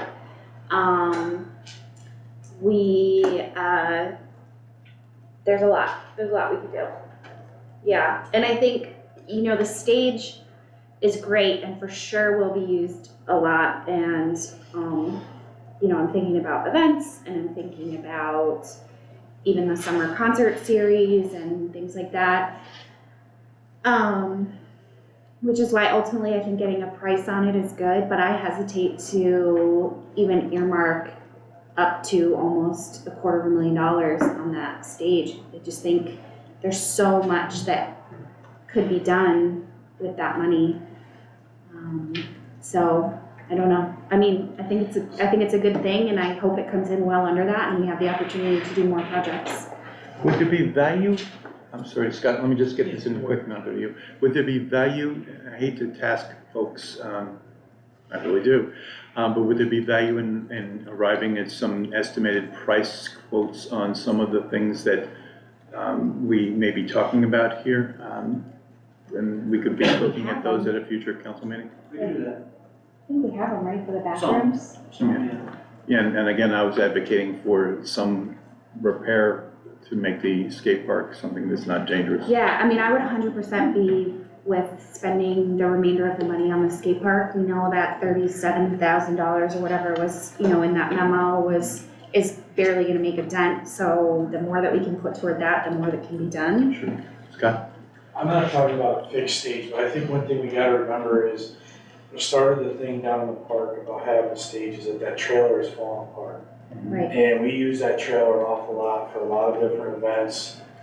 And it just gets hooked up and goes around the city, and drive, back in the heyday before it was starting to come to the point where we can't use it. So I think we do have a concert series in the park and stuff like that, so I think we may want to think about, well, we may not be able to put a fixed stage down here, maybe we should have something that's a little bit more mobile that we can use in other places, and still have it as a stage down in the park for everything that we do. So we might get a price on what another mobile clamshell kind of stage might do. Cecilia? Maybe this is picking a scab that needs to heal a little, but I'm curious about perhaps revisiting the whole bandstand in Mueller Plaza to begin with. That was a previous council. We honored at the committee meeting the fact that this was a project that the previous council wanted. So we went forward with you know, in the consent agenda, putting forward the 15,000 to have a design plan created. I'm just wondering if that's something we could revisit entirely as a project. Well, I mean, to what extent do we even need to have that kind of conversation around doing 15,000 to begin with, if we want to use that money for something else? Right, and that's why I wanted to pull it, was to have that conversation, to know, do we feel good about going down this route now? I wanna just put Where that we forward stand. as, do we want that project to begin with? That's just my Right. question. Yes. Given that it was a previous council who created it. Well, and just to bring it back, I did express, and I know Scott did too, reservations about earmarking that amount of money out of the ARPA funding, which was only $700,000 to begin with, for performance stages. And we have been trying to have this conversation for a couple years now. So, and it just feels like rubber is meeting the road, you know, which is why I wanted to talk about it tonight. So thank you for succinctly putting forward my question. Again, I don't wanna pick okay. No, it's all good, it's all good. You know, what the council decides is what the council decides. Yeah. Well, I guess we just made a motion to spend the money, so for that, Sure if did. we want to do that, I think we need to. Well, I think you're looking, We could move to reconsider. Yes. but you're looking at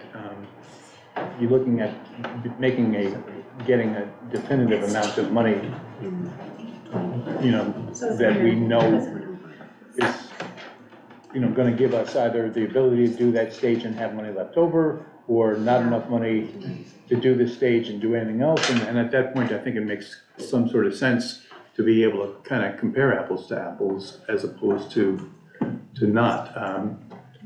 So, and I'll say, you know, yes, the previous council was extremely excited about this stage. I know that anecdotally, I can say certainly the community is still pretty excited about that stage. So it would be, I'd love, from my perspective, to see at least finding out, you know, what we're looking at in terms of a possible expenditure, even as we may decide not to do that. So, you know, so I'm already looking to. Couldn't there be a range of, you know, there's stages and there's stages, you know, like, couldn't there be a range? It seems to me you can, like, find out various communities around the country, they built stage A and it cost $100,000, Yeah. stage B was Yeah. half that, and stage C was 10 times that. Right, this stage is, the stage that's been architecturally rendered to, you know, some pretty fine detail at this point, is, I think, 14 or 15 feet wide by maybe a dozen feet deep, and the construction is, you know, metal and concrete and set in stages, you know, almost modular. So there's been a lot of that work done. It isn't really something where you say, here's a platform. I mean, you could say, okay, we're done, here's a platform. But again, I feel like, personally, I feel like having the number, knowing what we're looking at. Well, you're talking about having lighting and sound and all part of the stage? Yes. Okay. Yes.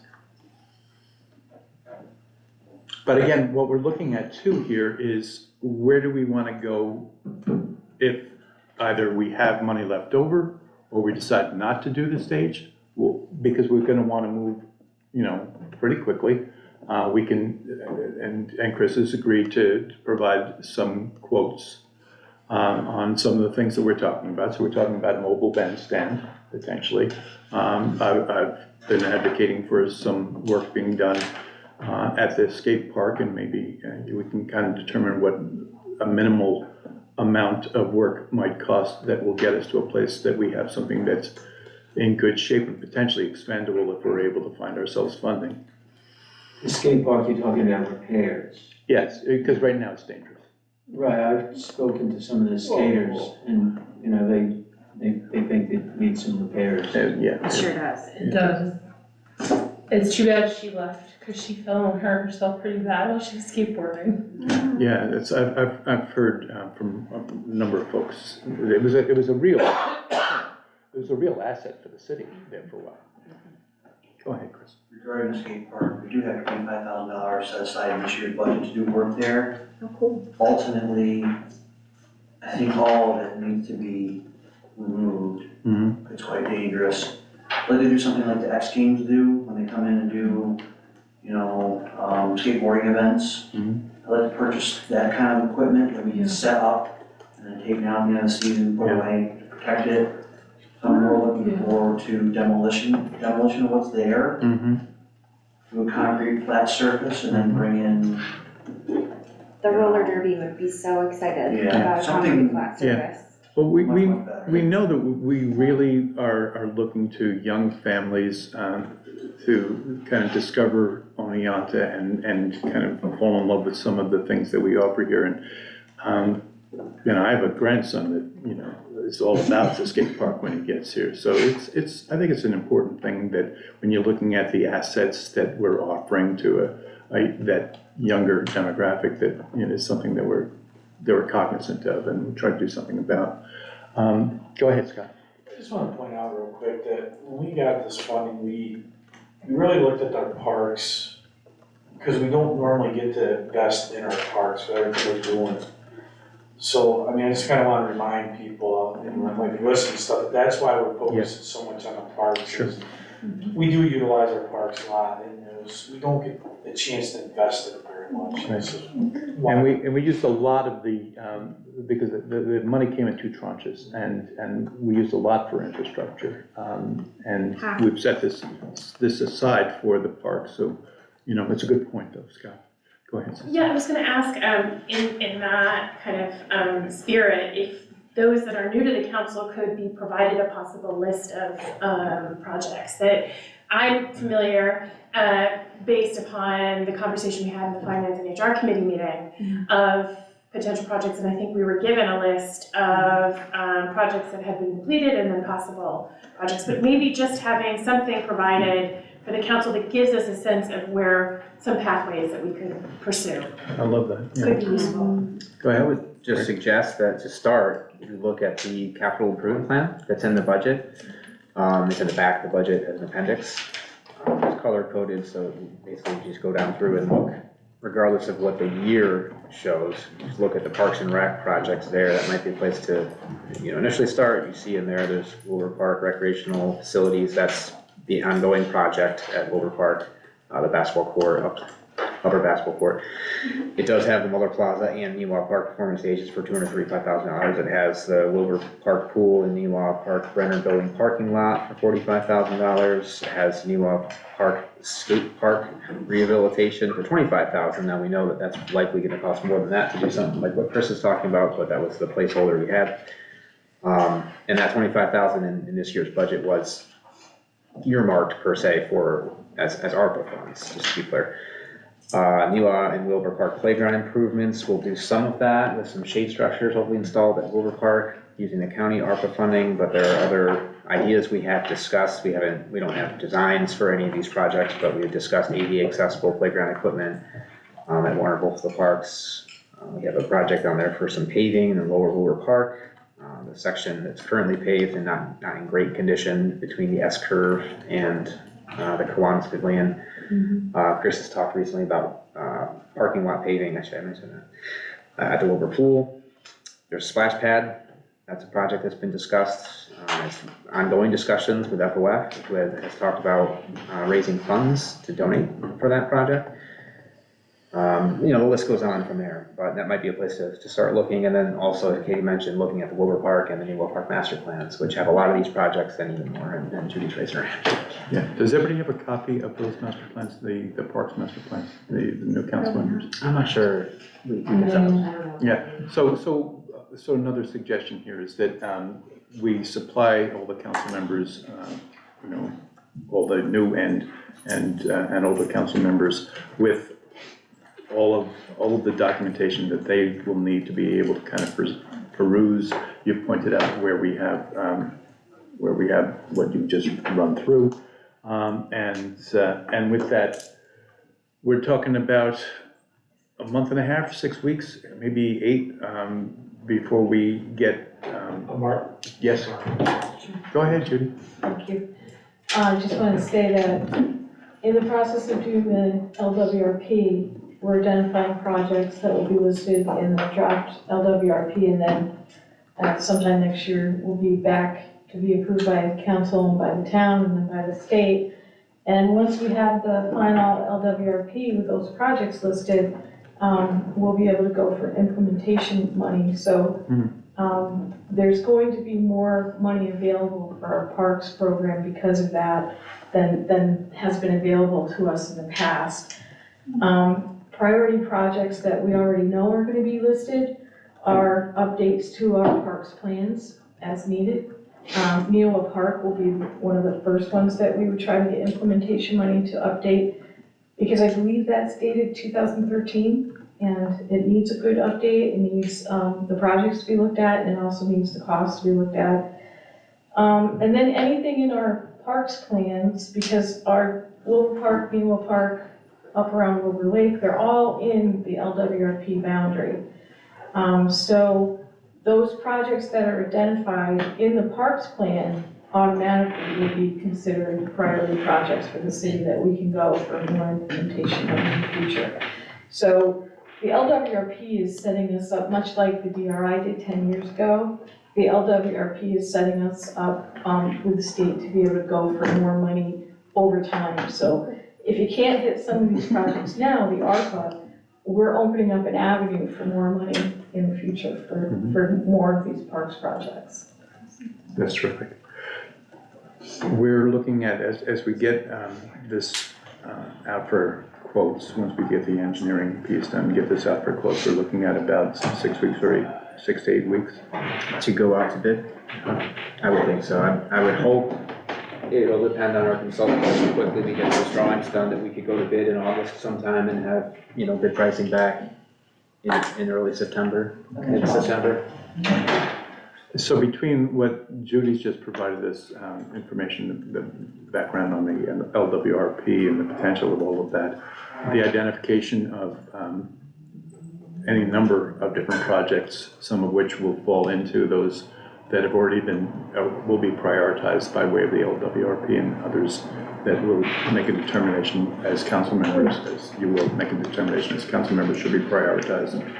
We could probably be looking at that in a couple of months and still be in pretty good shape for our timeline on things, and then be able to make a good judgment based on a knowledge of what monies we have, what monies we may think may be coming, what projects we may be able to move to that LWRP funding, and still find ourselves comfortable, maybe not comfortably, but within the timeline that we need to for a commitment. That sounds about right to you, Greg? Yeah, I think that works perfectly with our strategic planning process, our budgeting process, updating the capital plan for the next 5 years. That's normally something we do in this time of year anyway, so we'll just be placing a greater focus on park projects, whether it's ARPA funded or, as Judy said, LWRP funded or otherwise funded. That's a good conversation to have. Sure. And then those things that we haven't really got the information on, and I think one of those things would be a mobile stage unit, getting some pricing on things like that, or anything else that anybody might identify that we don't feel comfortable about, knowledge base for its cost. We can ask that maybe in the interim we pull some of those figures together so we can compare those, and that way we can make what might be difficult choices, but choices that will have some flexibility because of what Judy's already talking about with the LWRP. Okay, so does that sound like a strategy for everyone? Okay, so then we'll call this done, and there is additional business. Carrie, we have a 30-day advance notice, Office of Cannabis Management. Could you talk about that a little bit? Yep, so the city has received a 30-day advance notice to a municipality from Township Valley Farm out of Hobart, New York, for the establishment of an adult-use retail business relative to cannabis. They've received their licensure from the Office of Cannabis Management to operate in Hobart, and the conditions of that license allow them to open an off-site physical retail location within certain and measurable boundaries. They've met those requirements with the OCM, and they'd like to open a location at 393 Main Street, down by Fox. The location meets the distance requirements as set forth by the OCM, but similar to the applications we received from the SLA, we have the opportunity as a city to offer comment. So I'm just asking if anybody has any comments. And does anyone have any comment? So, I have a question. Yes. So this is another legal cannabis store? Yes, So and we have a decision whether they can do it or not? we have, no, we can offer comment. Oh. So where approximately to Fox Hospital? Would be the building across the street and to the left. Your store is. 397 Main Is Street. it this one? You know where Pyramid Lumber used to be? Yes. That's the space. Clear one. Okay. It's in the word. Yeah, I think it's, I think I know who it's there. I think one thing that is really beneficial is the tax dollars. Just totally know. Is there gonna be an issue with, parking? They're Parking on the other one, so I'm just. Their parking spaces directly in front of the store. Okay. And they're in a business district, they comply with all of those. Any further comment for the record? Okay, we'll move on for that. Thank you. Thank you very much. Is there any additional business or anything for council consideration? Yes. So I'm gonna test Greg's memory. Back in 2021, and Chris's, well, Chris, I don't think you were here yet. Back in 2021, we were talking about how GPS is on our plow trucks and how they have them. We talked about naming the plows, and we never kind of finished through that process. Having, you know, our grade schools name the plows. Can we kind of look into trying to maybe get that? Try to do Put the that? names on the side? The Yeah, and, you know, just name the plow, like, maybe, like, I don't know if our GPS allows us to do it, but we could maybe just let them follow, the snow plow goes around the city with the name is on it, but we were talking about naming the plows at one point, I think it's a Grady Diddy snow plow or something like that, I remember that. I think it started in Scotland, and I think Syracuse does it now, a lot of places are picked up on it, but we'd have to look into see, our GPS software right now is just like internal. If we could have a public facing, because I think that's what you're talking about, public facing where you could follow your plow around. So we have to look into see if that's possible with what we have or if it's an additional cost or whatever. But regardless of that, of course, we can name any vehicle we have if you want to. I'm all good with putting the name on the side, I don't Yeah. care, I just think it'd be something great for the other grade schools to be able to do it. That's perfect. Yeah, I don't know if you've got any argument here, I think it's a great idea. So how would we begin the implementation of that? Would we, the schools are done now, obviously.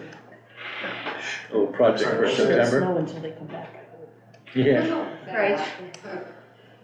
There are 3 elementary schools. yeah, right? I'm happy to take, I love visiting with the elementary kids, as you guys So, might know. you know, set something up with the principal where Yeah, they yeah. go talk to them about it. And maybe bring somebody, you know, maybe DPW drivers or yourself, Chris. Yeah. I think that'd be great. I think that'd be really fun. It'd be a lot of fun. I think the more we get into our community and stuff, and even our DPW crews, if we get a chance to go to Yeah. school or something and talk, be like, Yeah, I think it's great. I think it's great. So I'm personally volunteering to take that message to the schools. Yeah. And with, you know, with assistance, you know, a real snowplow driver, you know. So, Do we want to bring this at some point to the Quality of Life and Infrastructure Committee to follow up on, or? I think if we were, the thing that we'd want to follow up on, probably, forgive me, but is probably whether or not we can have a public-facing element to this thing, because there'd be a cost to it, et cetera, et cetera. But I think we're all agreed that, you know, naming snowplows is a cool idea. And if there's anybody that thinks not. Just Google Now we it, just need some it's snow. been done. Yeah. So the process is on. Can I ask Judy really quickly, just because I should have asked earlier. The grant funding that is available, the people who, were part of the Richards Ave explosion, they're technically town, right? So they wouldn't be able to get any funding. Not from the city. Okay. Do we know if the town has grants? I don't know if they've applied for anything. Okay. So we were just offering them support on their water bill since we do their water. Yeah. Ginny has a clarification. Yeah. Anybody on Richards Avenue for their water bill had to go in front of the Board of Public Service to ask for any type of forgiveness, and that time period is ended. Oh, no. Okay. So there were a couple that came to the board, and there were a couple bills that were adjusted accordingly. But that's, you can't do it anymore. Not for the bill that went out in 2024. There's an appeal process, it's 60 days from the date of the bill. Now, for 2025, they'll have the same opportunity to come in front of the Board of Public Service. Okay. Thank you. All right, if we have nothing further, there's no need for an executive session as far as I'm aware, unless somebody else is. Doesn't seem like that's the case, and so without objection,